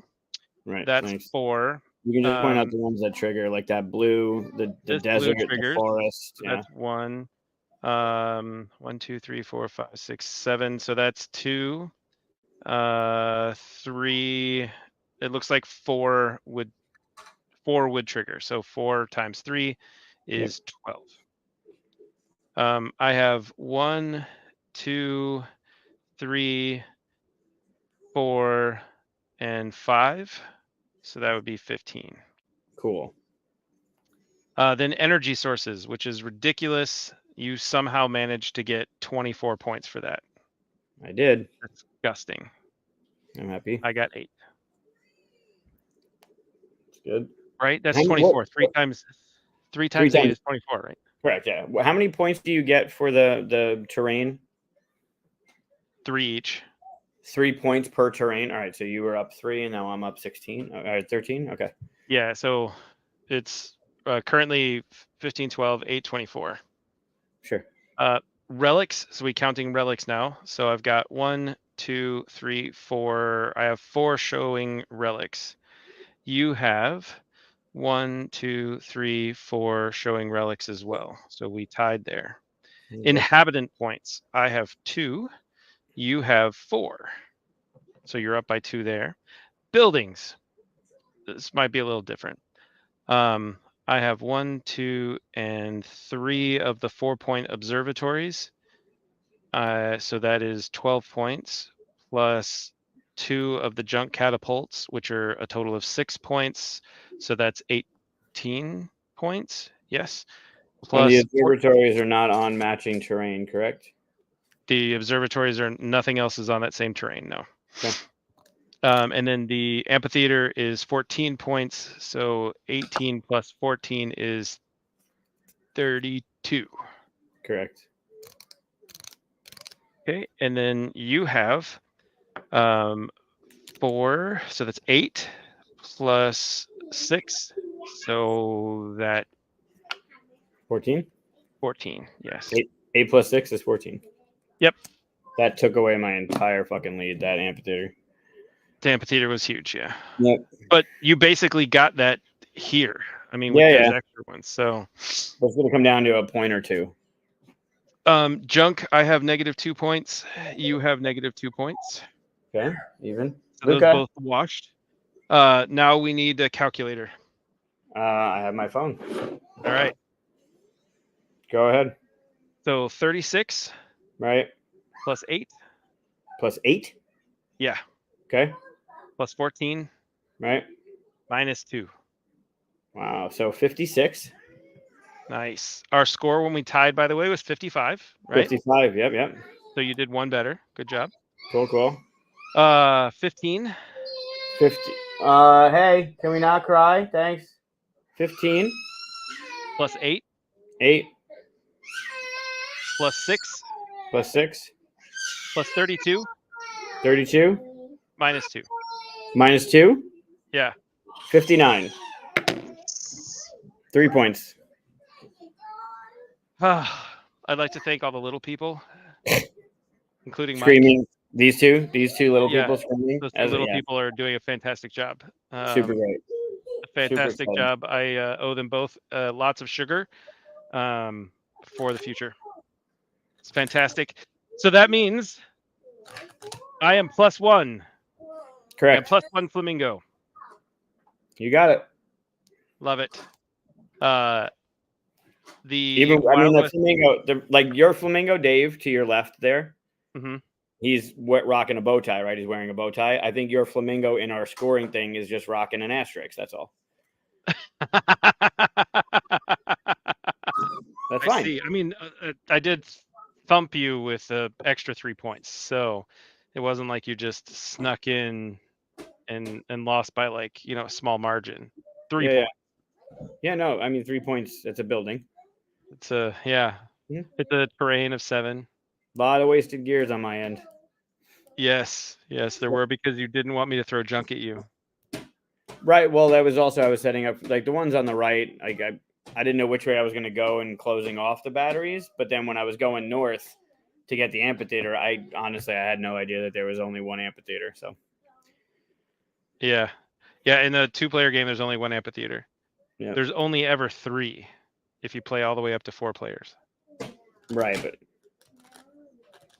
whatever. The pivot didn't work. That's fine. Hey, get off that. Thank you. So did you want to try one more time? I'm probably gonna have to settle down the trolls over here Probably. because they're getting hungry. That's fair. Yeah. Although I would like to. Yeah, me too. This game is great. I really like it a lot. Yeah, the replayability of it is crazy. The way the cards being dual sided, and then having what do you have 6 different ways to play it in the game, right? Because you have 3 different.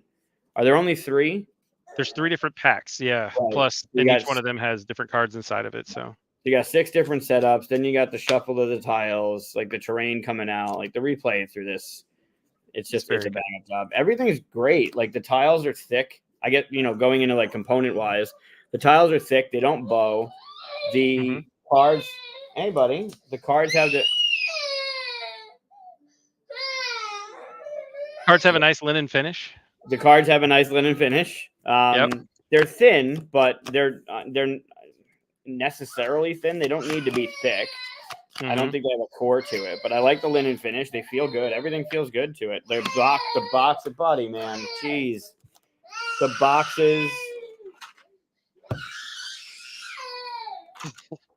The trays, I think, are fantastic. They're thicker plastic than you would anticipate, which I think is pretty crazy.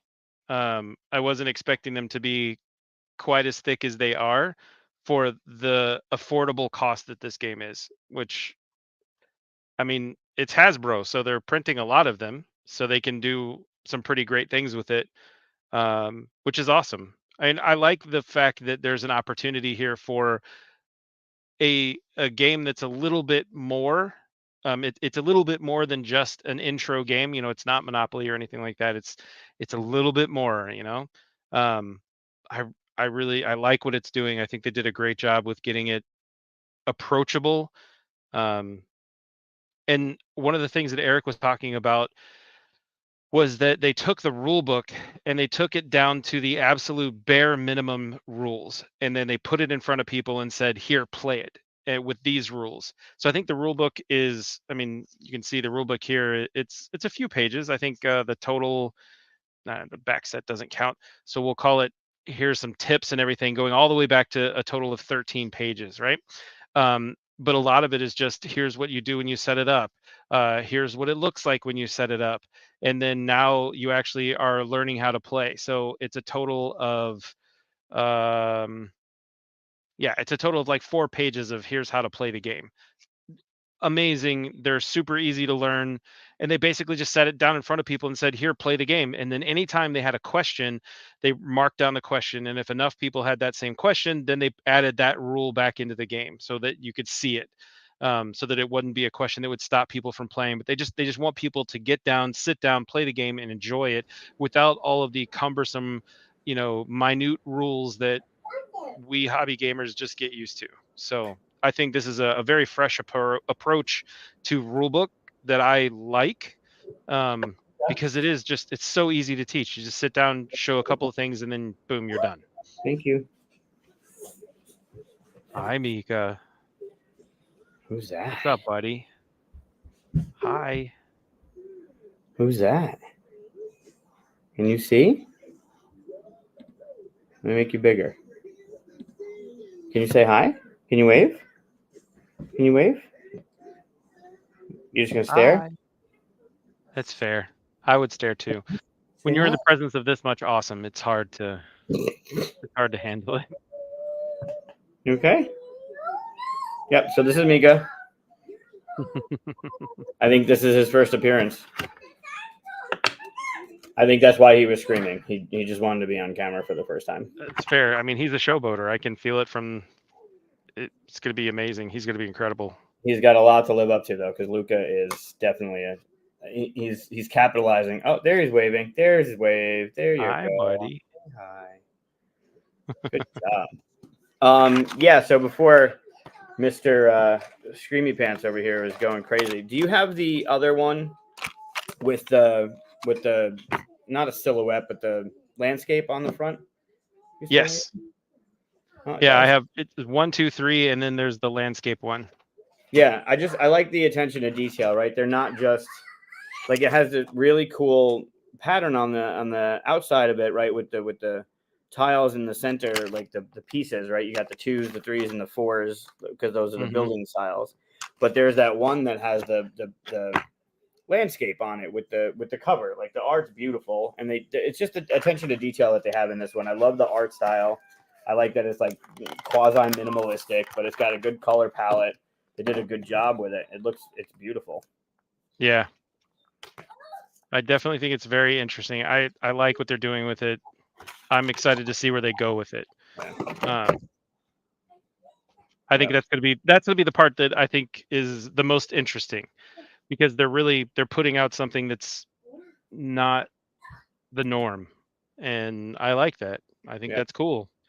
I think right now you can only get it at Target online, but I think starting in June or July, it should be available at other hobby stores. There should be some hobby stores are carrying it right now, is my understanding, but Target online, I believe, has it, and then it'll be more pushed out to everywhere starting in June or July. I didn't know. I don't know if Target has it yet. I thought it was still on pre-order. It could be. I'm looking it up.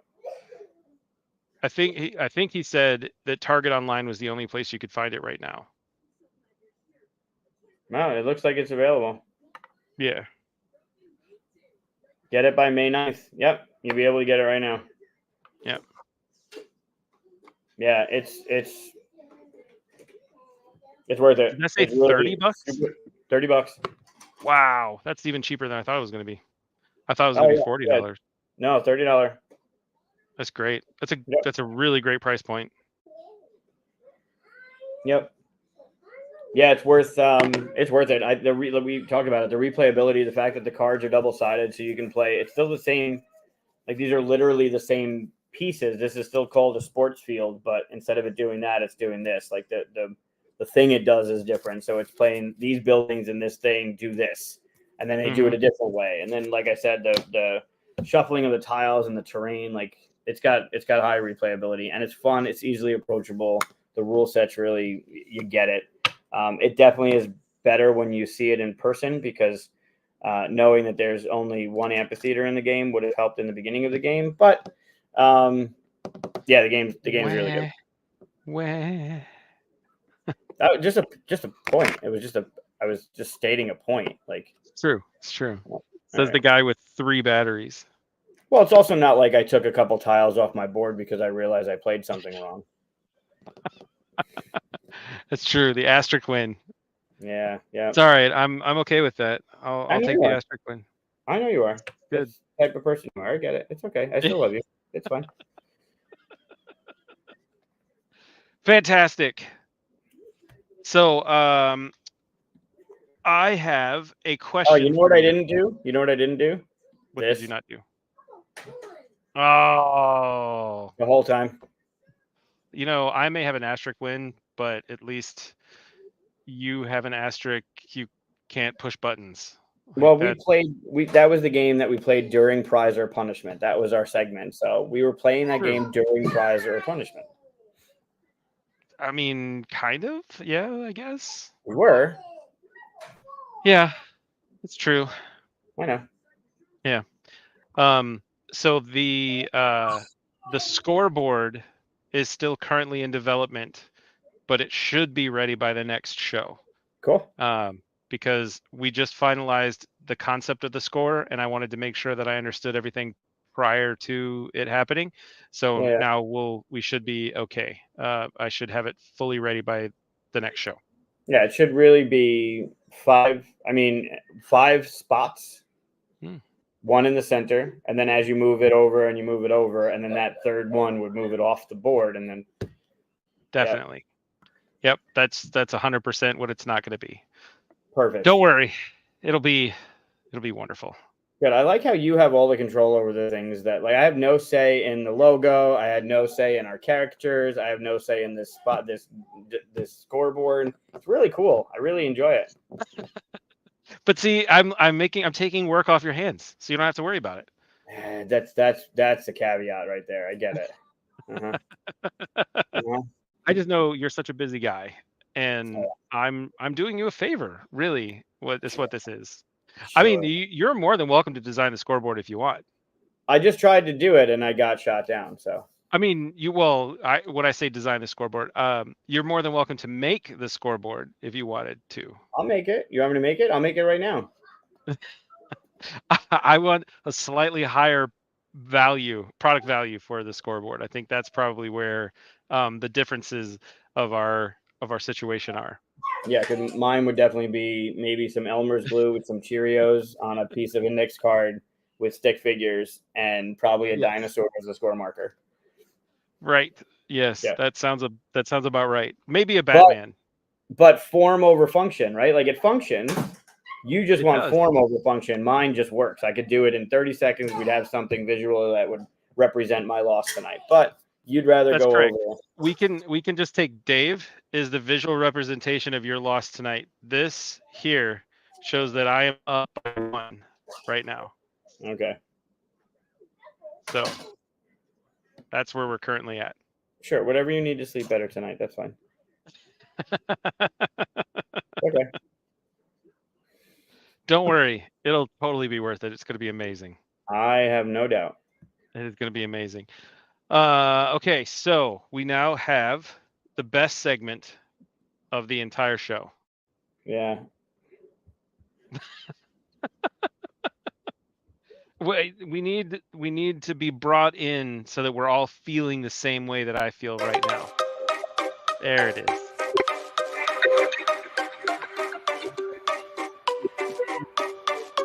Gentle caressing of your earlobe. There it is.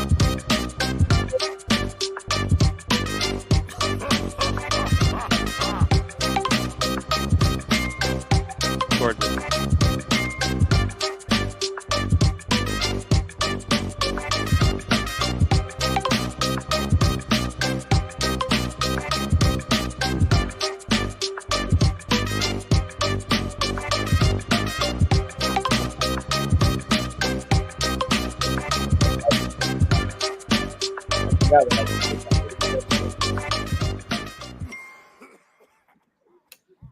It just gets better.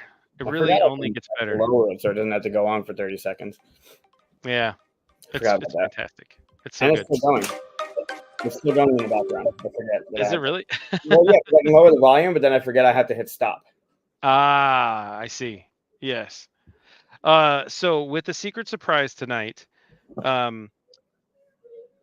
you ready? When we last spoke about the things that Wes did that were dumb. Yes.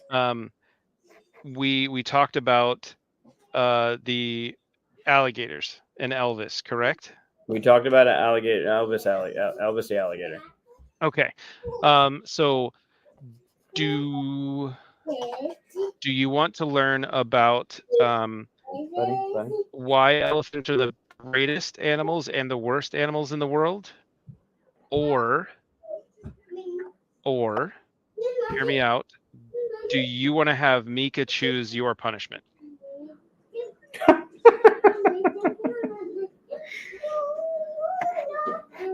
I mean, we just saw elephants at the zoo yesterday. Mm-hmm. But he just got really excited about that. Do you want to pick my punishment? Yes. Blink twice for yes. Raise your arms for yes. Up to you. I'll leave it up to you. Whatever you want to do. Would Luca like to join? Would he answer questions? Maybe. You want to? Hey, do you want to do something? Do you want to see West and do something with us? No. No. Will he Okay. roll a dice? He would roll a die. Yeah, sure. Okay. Get him to roll 3. Do you have 3 6-sided dice? I do. All right. Hey, Luca, you want to roll dice? Come here. Come here, buddy. Come roll these dice for me. They're dice. Come here. Either that or Mika's going to eat them. One or the other. Yeah? Okay, come here. You want? Can I put you down? No. If I put you down, you're going to scream your ass off. For sure. Here? Yeah.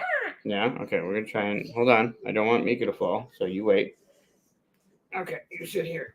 Okay. Hi, Luca. Hey, there's Wes. Can you say hi, Wes? Say hi, Wes. Say hi, Wes. Hi, Red. Hi, Luca. All right, Can you do me a big favor, buddy? Can you roll those 3 dice in front of you? Can you roll those? Pick them up, and roll them on the table. No. Pick them up. Hold them in your hand. Okay, you ready? And you're going to go 1, 2, 3, and put them on the table. Okay? Nice. Okay, he rolled them. What did he roll? He rolled a 1 and 2 5s. Fabulous. So that means it's 1990s fun again. Wait, now where the fuck are you going to 1 and 2 5s? You're making shit up now. That's number 1. Number 1 is the hairstyle, and then the 2 5s don't matter. So it's 1990s again. Cool. That's great. So my punishment, if I lose the next 2 games, I have to shave something into my head. You have to shave a design that goes from one side of your head all the way around to the other side of your head. Yes. Sure. You can send I sent you pictures. You can show those pictures. Yeah, I know. You can look up Kid and Play, and you can look up Rock Him and Eric B. I get it. Yeah. You know, maybe it should be board game. Just something swoopy and 1990s ish. All right, so you don't want me to do like the full 42 logo and a flamingo on the other side? I mean, I think that would be amazing. I would totally be fine with that. Okay. And yes, we could have voted. However, I think this is a way more entertaining punishment to have Luca choose his punishment with the roll of a die. I think that is so much more fun. I know. The next one, we'll put it on a vote at the full 42. So we'll have a full, nice, long opportunity for people to decide what the potential punishment will be. And then it'll just be up to me to win, which clearly is not difficult to do. Can you go get that? He likes rolling dice now. That's awesome. Yeah, it's over here, buddy. Here it is. It rolled another 5. Apparently he likes 5s. Yeah, there you go. Well done, Dave. Jeez. Oh, you want to vote on the hairstyle? Absolutely not. Oh, that's actually a really good idea. Absolutely not. That is a really, really good idea. We could definitely do that. We could get some pre-approved concepts. Like he said, the full 42 logo on one side and a giant flamingo on the other. I didn't That's say an option. I definitely didn't say that's an option. And we could come up with maybe some other, kid and play styles or something that you could rock nicely. Do you know what this is? Do you know what reference this is? Thinking up a master plan. There ain't nothing but sweat inside my hand. I don't, sadly. That's unfortunate. What's it from? It's Eric B. and Rakim. I think it's probably more known for their 80s hip hop than they are their 90s hip hop, but still gets. I mean, I was definitely around in the 80s. I'm sure you were. More lucid in the late 80s, but yeah. Yeah. Did you? I get it, buddy. You gonna roll them again and make more noise that comes through on the microphone? Probably really loudly. That's great. Another 3, 4, 5. Good job. Hello. Goodbye. He just said goodbye and boop. Did you hear that? He did. Yeah, it's a Good cell job. phone. Yeah. Good job. The They're worst part probably is that they don't do this or this anymore. It's now this. Hello. Yes, I see Bingo and Dad. That's so good. I love it. All right, so Mike is gonna do when he loses. He'll have some nice hair design. Yeah, I'm You just super have to looking keep forward it. to it. You just have to keep it until we finish the next one. Right, but that's only if I lose. Like, you're already counting me out, man. Like, it's only if I I mean, you're already lose. down one, Right, I know. So I just need to win 2 more. sure, okay. Good luck. Yeah. I mean, I did real well this time. You did 3 points well this time. 3 points I better. mean, that's a lot. Right, but if I get the amphitheater and you don't, It would have been a much different game. You're right. I know, buddy. I know. Hello. Yeah, so I'm looking forward to it. It's gonna be fun. Better than your other bullshit about drinking a gallon of milk in an hour. That's gonna make me vomit. Eating raw eggs, that's not good. And then the other one, which I don't know if you mentioned to the crowd, but one of the other ones was, and it's clever had it not been so long of a time, but it was stay in a Waffle House for 24 hours straight. Yeah. But I got an hour deduction for every waffle I ate. Yeah, I think it's a great punishment. That's still on the table. You will eventually agree to it. I'm not staying in a Waffle House for 24 hours. Like, I have responsibilities. I can't do that. And they're not. No, I know, but you have time where you don't have them. Sure. Yeah. And then you just choose one of those days and you'll be like, hey, I'm here. Don't do that. Nope. And then the key is you're just there, and then you just eat waffles, and that lowers the amount of time. My God, no. No, Bob, stop it. Of Malort. I mean, we already know Malort is not on the thing. I am doing Malort one more time in honor of Dina in September. That's it. There's no more fucking Malort in my life. And you say that with such confidence that you truly believe there's never going to be more Malort in your life. I don't understand how that's possible. You know, you're right. That is an inaccurate statement. There will be more Malort in my life. There will not be any more Malort in my body. Okay. Again, you say that with such confidence. Yeah. I have to, or else I'm not going to sleep tonight. All right, can you go? Yeah. So we have to talk about what we're into, and I have to talk about Kira. So at the convention, the gathering, I played this with die. And for those of you who don't know, it is one of those like dice rollers, and you just keep rolling until you actually get the thing that you're trying for, which is manic and exciting and ridiculous all at the same time. Now, as far as I could tell in the rules, there's nothing that says you can't heckle while the other person is rolling.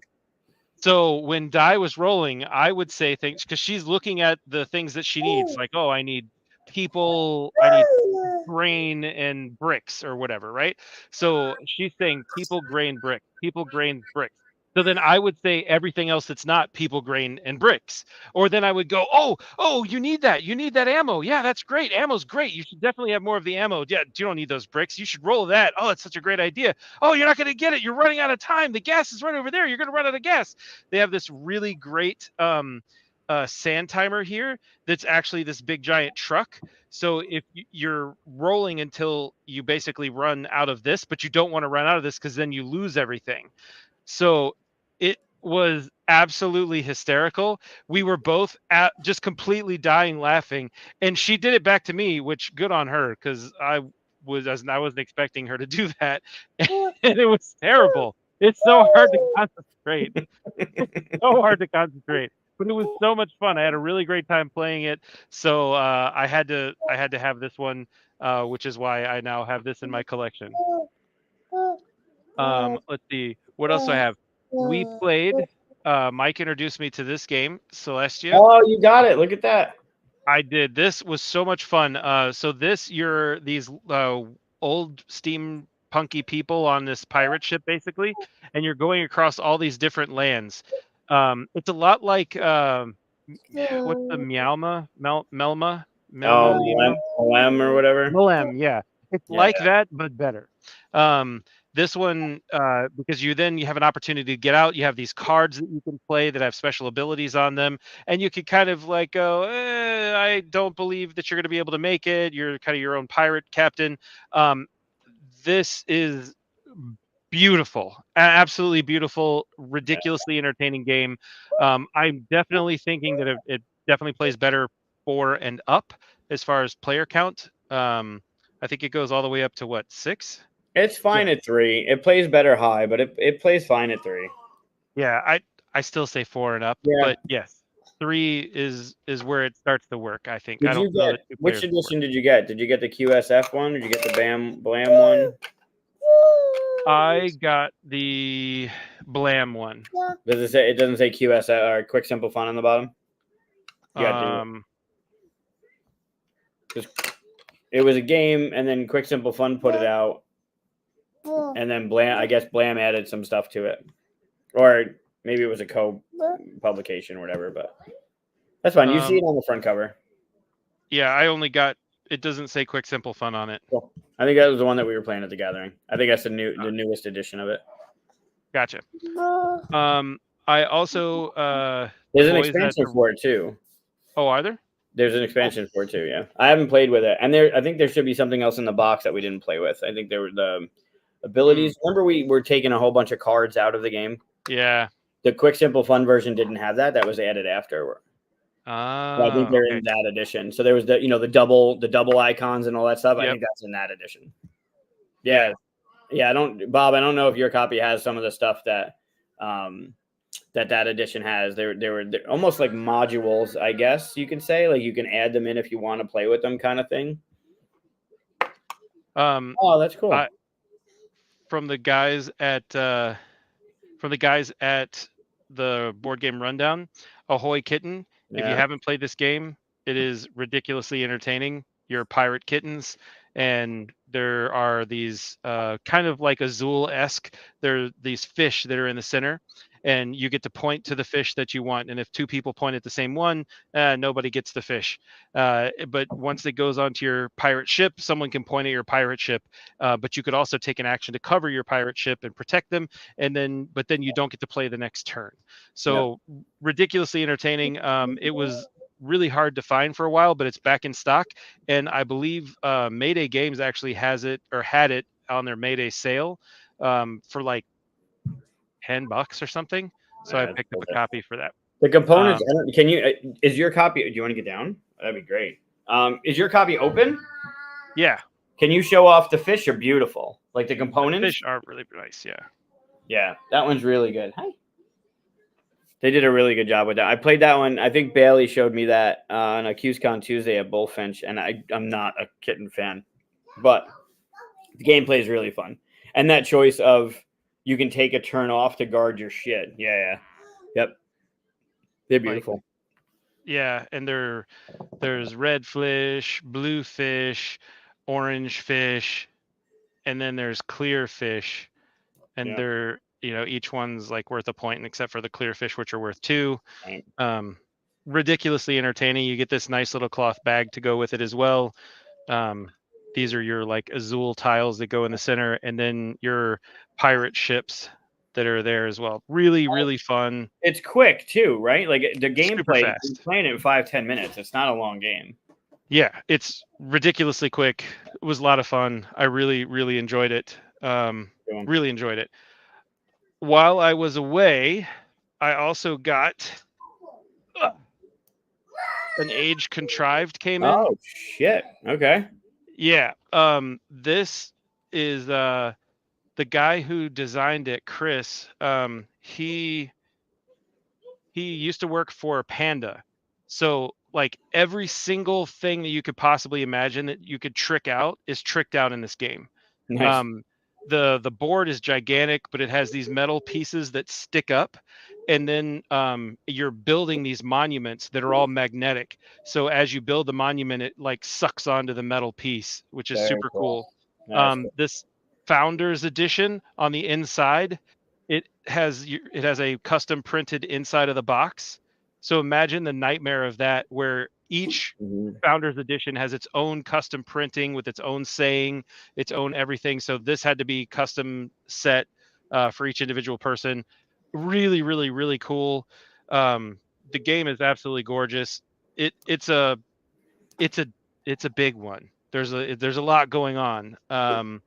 But what I will also say that I think is super cool, if I can get the piece out here, he has the player boards are unreal. So this is the player board. That's metal. Oh wow. So what you're doing is you have these pieces that slide into here, and they have different acrylic pieces that go on the inside. And then as you're playing, you slide this open so those acrylic pieces fall through here, and then you can go boop and you shoot the acrylic pieces forward, which is ridiculous. There's 5 of these and you had to put them together. He had an amazing video. It was really easy to put together, but you could customize this, of course. So there were 2 different versions of the colorways that you could do for it, which was, again, way over the top, ridiculous, but super awesome. And yeah, I was really floored. It's a super unique, very interesting game. And I enjoyed it when I played it, so I'm excited to have an opportunity to play it again. But again, it's a lot. There's a lot to it. Yeah, it seems fun. And then, hey, I've got from Mr. Matt Ryan. Sirens came in. You didn't even open yours yet? Come on, jeez. I literally just got them. Sirens, Defrag, and 16 Candles just came in, and I've got the expansions upstairs, so I've got to add them in. Super happy about that. And then last but not least, Batman fell. Last but not least, Can't Stop. Oh, nice. You got a copy. I did. I got a copy of the appropriate board. Nice. So that, you got the good one. Yeah, the plastic. Yeah. Yep, I got the old school 1980s plastic version. So very excited about that. Can't wait to play it. I had so much fun playing this at the end of every night. I was like, yeah, I've got to have a version of this. That was our closer. We played a game. Almost not every night, but almost every night we played a game of Can't Stop with whoever was around. Yep. Just about every night. It was ridiculous. So much fun. Such a great game. I actually ended up buying 2 of them so that I could give a copy to my friends who come and play games with us during the holidays. We see them 3 times a year. Yeah. I know they're going to love this game, so I got them a copy of this so that way they'll have a version as well. They're not too bad on eBay right now. There's a couple out there that you can get for not as cheap as your copy, but still reasonable. My copy was that was a lucky find for sure. Yeah. But so the Eagle Griffin version has the neoprene mat and the wooden pieces that sit, but they don't have. It's not like the dual layer that plastic has. So for those idiots that roll dice across the table and can't just roll them like within like a little pen in front of them, like they're just chaos. They could knock the wooden pieces over. Then you got to remember where you were. Bob, this Bob, has a copy of Can't Stop. If you see him at a convention, either the Level Up he'll be at, I'm sure he'll be at QsCon. He has a version that's smaller, and the way the box is put together with magnets, it ends up being like this mountain, like it's a triangle, and it's a mountain, and you're trying to, like, obviously if you think about the 12 and the 2, right, are really short, and then the 7 is really big, so you have this kind of pyramid of whatever, but it's a really compact kind of box for it. It looks really cool. But that edition with the plastic board is the, for me anyway, it's the edition. Yeah, I was looking at the version with the magnets. I think it's the Korean version or something, and it looks super cool, but it's the same cost, if not slightly less, to buy the Parker Brothers version. And I just really like the Parker Brothers version. Luca, don't jump. Thank you. Which makes sense. Can't Stop is great. To go back one to our friend Matt. Hi, how are you? Can you say hi to West? Okay. Can you wave hi? Hi, buddy. Thank you, buddy, man. To go back to Matt's little literally little tiny game box. I love the art that he's got on the box itself. Like, that's really really cool. But a couple things, buddy. A couple things that I appreciate from this side of the curtain, to go back to the Wizard of Oz reference that we had off camera. The idea that there's the 1, 2, 3, right? Yep. And the fact that it says, I'm pretty sure it said somewhere volume 1 or so. Yeah, right here it says volume 1. So like, yep, the room for expansion afterwards. But the one thing with these small boxes is it's really, especially when there's not too much in it and they're not heavy, it's really hard to get the box out, right?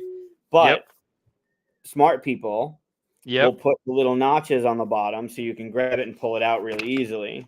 Yep. And then for being part of it, like when you got on the Kickstarter, like it means absolutely nothing. Hey, why are we crying? Thank you. It does nothing to the game. Like these are the reference cards that are in the game. They're just they're just cards, right? They go with everything else, and it's the start. Like in this Sirens thing, it's the start of your song. But instead of like, they added little wooden bits for to make it nicer, but then they did this, a little bit of foil. Right, just a little bit of that nice little pop of color on both sides too. Is just a little thanks for buying it. Like, I love the attention to detail. It's small publisher, and he's an awesome individual. If you haven't seen his videos of him in the fanny pack dancing in the shower, and all the videos he put together of him packing these things up for everybody, I love that the attention to detail. Like here's the regular 16 candies, right? Piece of cardboard token for the lollipop, but then there's the wooden thing. But then again, there's 3 cards in the game, and he gave it that foil. Like he just gave it a little bit of pop. For just a couple of cards in the game, and it's just like a little nod, a little thanks. I love that kind of stuff. But the forward thinking of not only the 1, 2, 3, but adding that little thing there to get your game out, like it just makes it user friendly for people, rather than them being frustrated on having to struggle with these boxes and get the stuff out. You just made it easier for everybody to use, and that's really, really clever on his part. So kudos, Matt. For You're sure. doing a good job. Absolutely.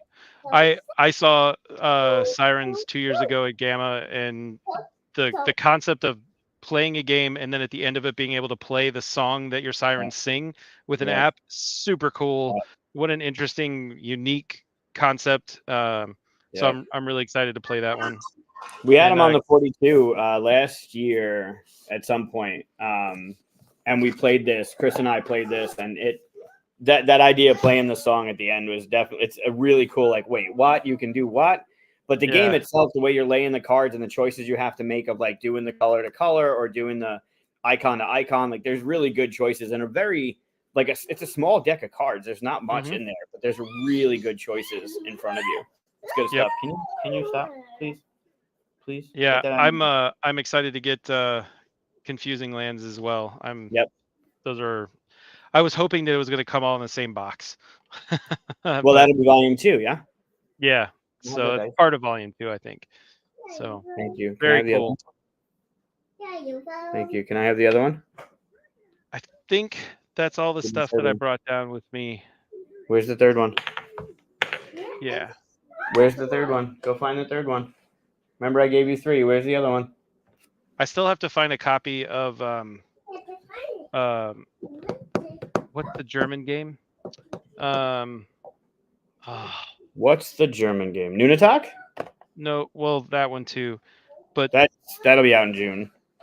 The one that we played with Daryl. Schadenfreude?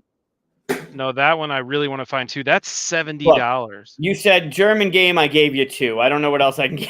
Yeah, it's more of a Euro version game. At the end of the night, we played where Hansa Teutonica. Yes. You can get that one. The big box one comes with the modules and all the other stuff. They have a more recent print of that. There's an older one, and then they had extra stuff that they printed along, and then the more modern one has all the modules in it. That game's really good. Yeah, I love Hansa Teutonica. It's a super fun game. Definitely need to add that to my list of games. That was the first game. that was the first time playing a game. That was the first time I experienced Alan's desire to make sure Bobby doesn't win a game. It was in that game. We were playing. Alan was definitely not going to win. Okay. And then everything he did at that point was just to fuck Bobby out of a win. Like, he's like, I'm not going to win. I'm going to make sure you don't win too. It was great. It was absolutely wonderful. That's Because you awesome. can do it pretty hard. Like, you can get to somebody and do the thing and like block them and make them like force you to get extra turns. And he just got in the way of Bobby's progress every time he could with that game. It was great. That's awesome. Yeah. Yeah. Very that's fun. a good one. I enjoy that one. That's a good one. It's definitely crunchier. It takes a lot longer. But Yeah, man, that's a really good one. It just gets better every time I play it, and I love it for that. So yeah, it's a good one. Super fun. I got a couple things. I'm definitely more focused now that I'm back. The past couple of weeks, I've been focused more on getting some of the dev stuff done with the games that we have coming up. So I'm not really too much into new stuff. I haven't really played much since The Gathering. I actually am very happy and proud that my Kickstarter slate is at 0. I have no projects ongoing at the moment. Unfortunately, that's going to change in a couple of weeks because Rove's hitting and How to Save a World's hitting. But can I have that? Can I have it? Come here. Where's the other one? Where's the third one? Where's the other one? Nope. Where is it? Go find it. Go find it. I don't know where the third die is, and I want to make sure he gets it before Mika eats it. But recently, there were a couple things that ended that I was in. One of them, if you haven't played it, it's worth going. Like, obviously, the second one's not going to come out for a while. Like, it's due out, I think, January. But the first one's out. It's called Awkward Guests. I don't know that one. It's like it's like a better Clue. Oh, so okay. there's this thing that happened, and you're in this mansion. Where's the die? Oh wait, is that the one you were talking about where like all the pieces are weird? No. I remember you talking about a game that was like Clue, but it was different. Yep. So Awkward Guess it's definitely heavy on cards, right? When you play a scenario, there's a certain amount of cards that you put into the game, and then you have information that's like certain people were or were not in certain areas at certain times. And then you have a dry erase board of the mansion with certain preset stuff with whatever. And then on your turn, and the way the game plays is you can share information with people at the table, and you can share really good information, semi-good information, like this might help you in a certain thing kind of information. And then you make agreements with people like, all right, I'll trade you a card for a card. My card will help you with this, whatever. And then I'm like, yeah, absolutely. I'll trade you whatever. And I could give you back the same card you gave me 2 turns ago. Like, you can do that kind of thing in the game. But the whole thing is to try and figure out, and there's, like that deduction type grid where this person couldn't have been here. That means they had to be here. And you're trying to figure out information of what happened. And it was a couple of weeks ago, they put Awkward Guest 2 on the Kickstarter, which I'm sure they're doing late pledges because it just ended, I think, beginning of the week or last week. So I'm excited that they're going to have a new round of stuff going into that game because that game was super clever and really fun. And then the Tiny Epic Game of Thrones just ended. Sure. I was in on that one. And then successfully Garden Geckos I was in, and that we played at the Gathering, we played on the show. Yeah. Love that game. So it's great. It's a great game. That's what I was into. And then the only thing I've gotten since I've been back was a copy of Kabanga, which is fun and easy to play, and it's probably going to end up either being nominated or winning Game of the Year. Probably the Kenner. And then the Button Shy stuff. Yeah. They had The Last Lighthouse on Kickstarter. Oh, okay. Which is a solo game from Scott Alms. I like Scott Alms. I think he makes really good games. I know there's somebody on BGG that hates him and rates a 1 on everything he has his name attached to. Like, and will say that on the comments. Like, good for you, you jackass. So I backed The Last Lighthouse, and it's a solo game, which I'm really looking forward to playing because the art is beautiful. Okay. Hi, how are you? I want to take your hat. You look super tired, buddy. I want to take a hat. I know you want to take my hat. So here's one bit of art. It's definitely not going to show well. Oh, it does look good. I like that It's though. beautiful. And Yeah. then I have. I think You like that hat? You gonna wear it? There's the cover. Very cool.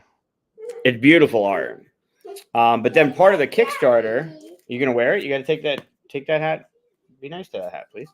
The Kickstarter had one of the. He's wearing it. Come here, let me show. yeah. Look at you. Say hi. Hey, buddy. You look great with that hat. Love Nice. it.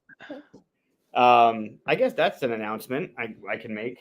I'll make that in a second. Anyway, part of the Kickstarter came with you could get more stuff. Oh, Right. all and with the these are- same. They're all Scott solo games. Oh, cool. So there's Food Chain Island, Island, yeah, the Royal that's a good one. Limited, I haven't played that one. Fishing Lessons. Actually, I don't know if this is solo. No, one player. It's solo. Nice. Ugly Griffin Inn. Nice. Can't wait. Oh, now Mika's got my hat. Is that solo? Yep, one player. And then Unsurmountable, which is probably going to be the story of me climbing that mountain in New Hampshire. Nice. Can we? That's definitely going to happen. It'll just be one of the other ones. So each one of them, like the art style in each one is different too. It's not like just a regurgitation of a whole bunch of the same stuff. Nice. So I'm interested. I'm looking forward to these. I button shy. I still want to get the I don't know. I keep forgetting the name of it, but it's the wine game that's basically from Princess Bride. Oh, when okay. When they're going up against each other, you think that I think that, and they're switching the thing around. It's Yep. It plays up to, I think, to 8 players. And the idea is you seed, when it's your turn, you have the cards, and either you have wine or you have poison, and you give them to people. And then starting with the player on the left, they can either drink their wine or trade it with somebody else. And if they drink it, they just flip it over. And if it's wine, cool. If it's poison, they're dead. And then you go down to the last 2 people. The game is brilliant. It was a button shy game, and I it's hard to find. I don't think it's been printed again. So that one I always love. So they make good stuff. They're not all winners. They're good. A lot of them are good.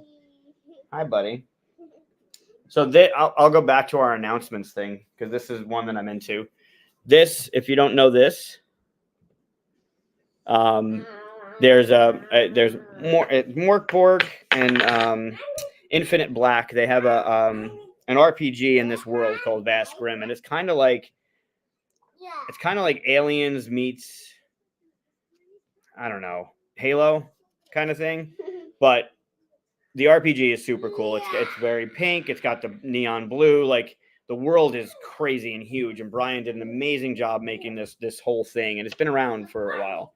And Daryl Andrews, Adrian Adamescu, and myself have the opportunity to work in that world and make a dungeon crawler in Vast Grim. Nice. Yeah, so we've already we have it all kind of planned out. Brian's been doing a lot of the art and getting stuff ready for the Kickstarter that's coming later this year. And we have a meeting next week to go over like what he's created, how it's all going to work. And basically it's going to be big. It's going to be pretty damn big. So yeah, I'm excited about that one. That's awesome. The only reason I mentioned that I forgot is I saw a couple posts. Brian's got another book coming in the series that he's got a backer kit going on it. And Daryl had mentioned like that we get to play in that world now. So I also made a little post about being able to play in it. So cool. Yeah, I'm looking forward to that one. That's awesome. Yep. So other than that, it's dev and getting stuff locked for the rest of the year for Origins, for Gen Con, and our Kickstarter at the end of the year. And that'll be my life for next few weeks, at least. Sounds like fun. Oh, yeah. What did Mike just say? I'm proud of myself that I have 0 games in backing. And also, yep, I did.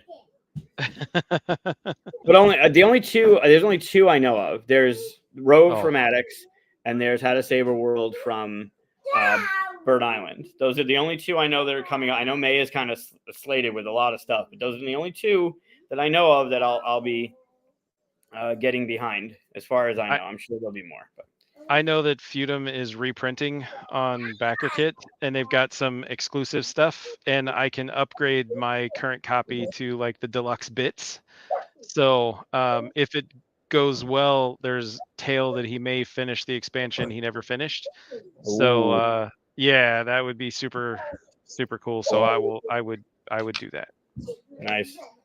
Yeah. That's a big box. That my copy's still unopened. Like I tried to watch a video on it. It's like Escape Plan. It's just a heavy game. It is. I mean, I'll say that my friend Lauren taught me how to play the game. It was a 2-hour teach, but I've never had someone teach the game as well as she did because we had 0 questions. I mean, we played the entire game and we didn't ask a single question. She literally nailed it. It was amazing. But it was a 2-hour teach. And I don't know how you would teach it faster and still teach everything. Right. So there's a way to teach it faster where you don't know everything and you just kind of learn it as you're playing. So then when you play that first game, you don't really understand what's going on until like you finish it. And it's like a 4-hour game. So you've played the game, you've spent 4 hours, and now you understand it. So you want to go back and play it again, but it's 4 hours. So when's the next time you're going to play? So I was more for fine, give me the 2-hour teach and I'll do 6 hours, and at least I get to play it once, but I know I played it like fully. Right. And I loved it. I really, really loved it. The story's fantastic. The game is super fun. I love the game. Seismic is also coming out in May. God, I saw that. You brought that to the gathering. You had it on the table. That thing it's so overwhelming looking. It's beautiful. Yeah. It's so overwhelming. And then when you're like, yeah, but this, and it's just play a card, burn a card, and that's all you do. And then you just figure out like how to play, like what's your best strategy at playing the thing. It looks super sleek, and it definitely looks intimidating, but it looks beautiful. It looks very intimidating, but it's so well created and so well developed where everything you do it's just very simple. Yeah. And it's easy to follow. The key is just the setup is brutal. I'll be the first one to tell you it takes about an hour to set it up currently. It will probably be a little bit less than that when everything's all set up easily, and there's probably a better way to do it than the way it's currently set up inside the box that I have it in. Right. But man, that game is so much fun. It's so different. It's so different. Yeah. It's one of those games that stuck with me where when I played it the very first time, I was like, I don't know when I set it up, it took an hour to set it, or almost 2 hours to set it up the first time because I had no idea what I was doing. And we went through the rule book and I'm like, this game, man, there's so much to it. I'm not sure about this. And then we played it and it was beautiful. Yeah. It sung. It was so interesting, so unique. It's so different. And again, small publisher doing something cool and different. Yeah. It's a great game. It is a really great game. It looks it. Yep. That goes live in May too. Jesus. Yeah, that goes live in May too. It's not gonna be good. I mean, it's gonna be good. May's not. It's not gonna be great, but yeah, May is gonna be a bad month. May's gonna be a bad month. Yeah, there's a lot of stuff coming out there's a lot of stuff. Alex put up his video, Board Game Co. and what's his face from Shelf Clutter. Both of them put their videos up about what's coming out, and man, there's a lot of really great stuff. I'm a little scared, but at the same time, it's also like back responsibly, sure. Unless you're backing Rove, and then back irresponsibly, just all of it, just all the things. But all of it, yeah, for sure. And it's a whole nother conversation about backing because when are you getting it? How long are you getting it? Are you going to be able to get the stuff that they're offering now and you'll be able to afford it later? Like there's that whole world of conversation that goes into crowdfunding and the people that use it and the people that shouldn't use it. But yeah, I like that. Back responsibly. Yeah, everybody should. Yeah. I'm excited about Rove because there's some pretty cool stuff that we've got coming out. I'm looking forward to it. I mean, it's a $99 pledge. Well, the other thing is like you have a game group, right? So like maybe like I know in my game the only reason, well, not the only reason. There's two reasons that I don't own Kingdom Death. One, I don't want to put all that shit together. Everything comes on sprues. I can't imagine it putting that together. One of the animals, the creatures you have to fight has literally 100 hands. Yeah. It's like the phoenix of 100 hands, whatever the hell the thing's called, but literally from wrist up. And you have to put them all around his asshole. Like in the back of this bird, you have to put 100 of these hands around it. I'm like, and each one of them needs to not only get, like at that point, painted, but glued onto this thing. And like, I can't. I know my limit. That's it, right? Like having all of Marvel United still works well if they're gray on the table because they're minis. That's fine. Yeah. You literally can't play that without putting those things together. Yeah. The main reason is in this community, there are 4 people that have that game and that are dying to play it. 5 people that have that game and they're dying to play it any chance they get. So if I really am like, hey, we need to do it, I know I can get it.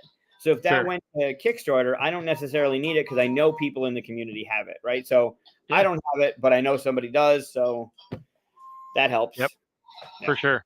Yeah. I got it because Buddy. It sounded super cool. And I was like, oh, I'll put minis together. Who cares? That was stupid. Nope.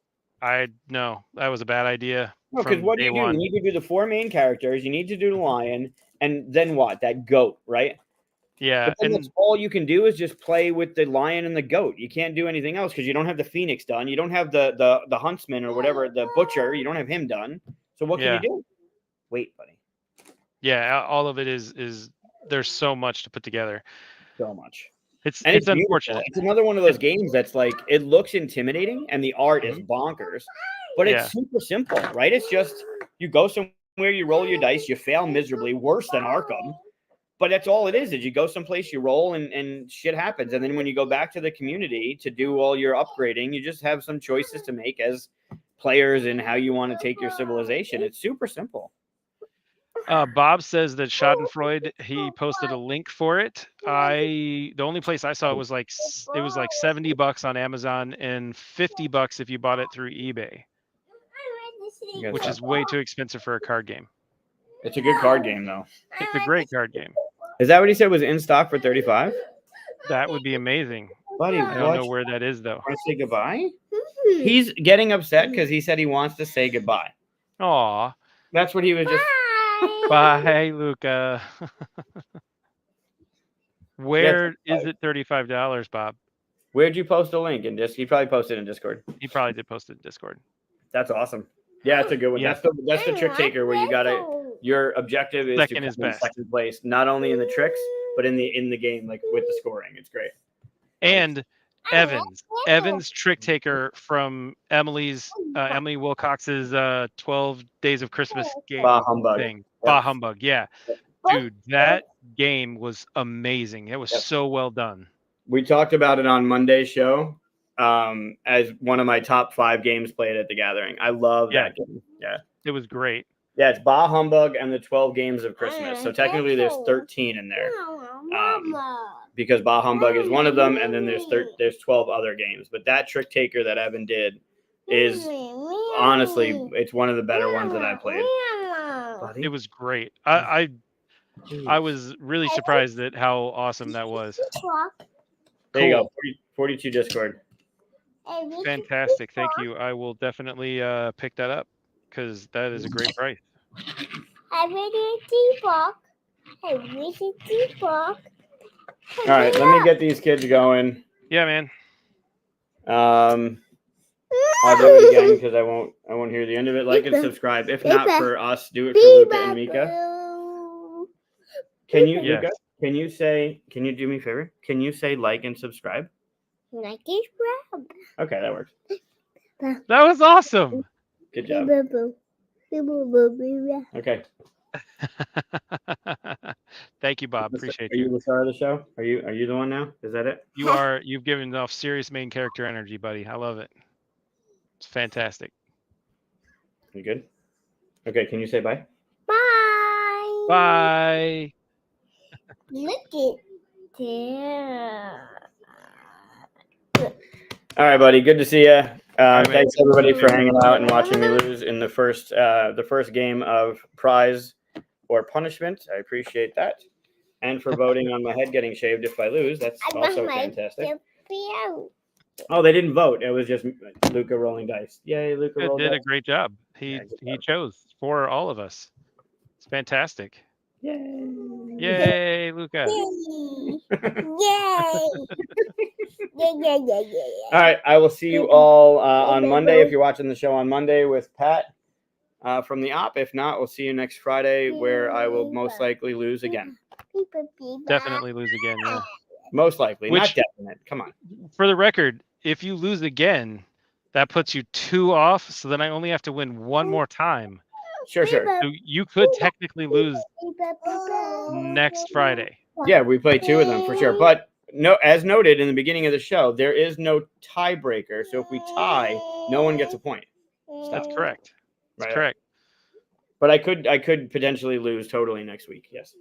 Yes, and Bob, thank you. I just made sure to grab that copy of Schadenfreude, so it's on the way now.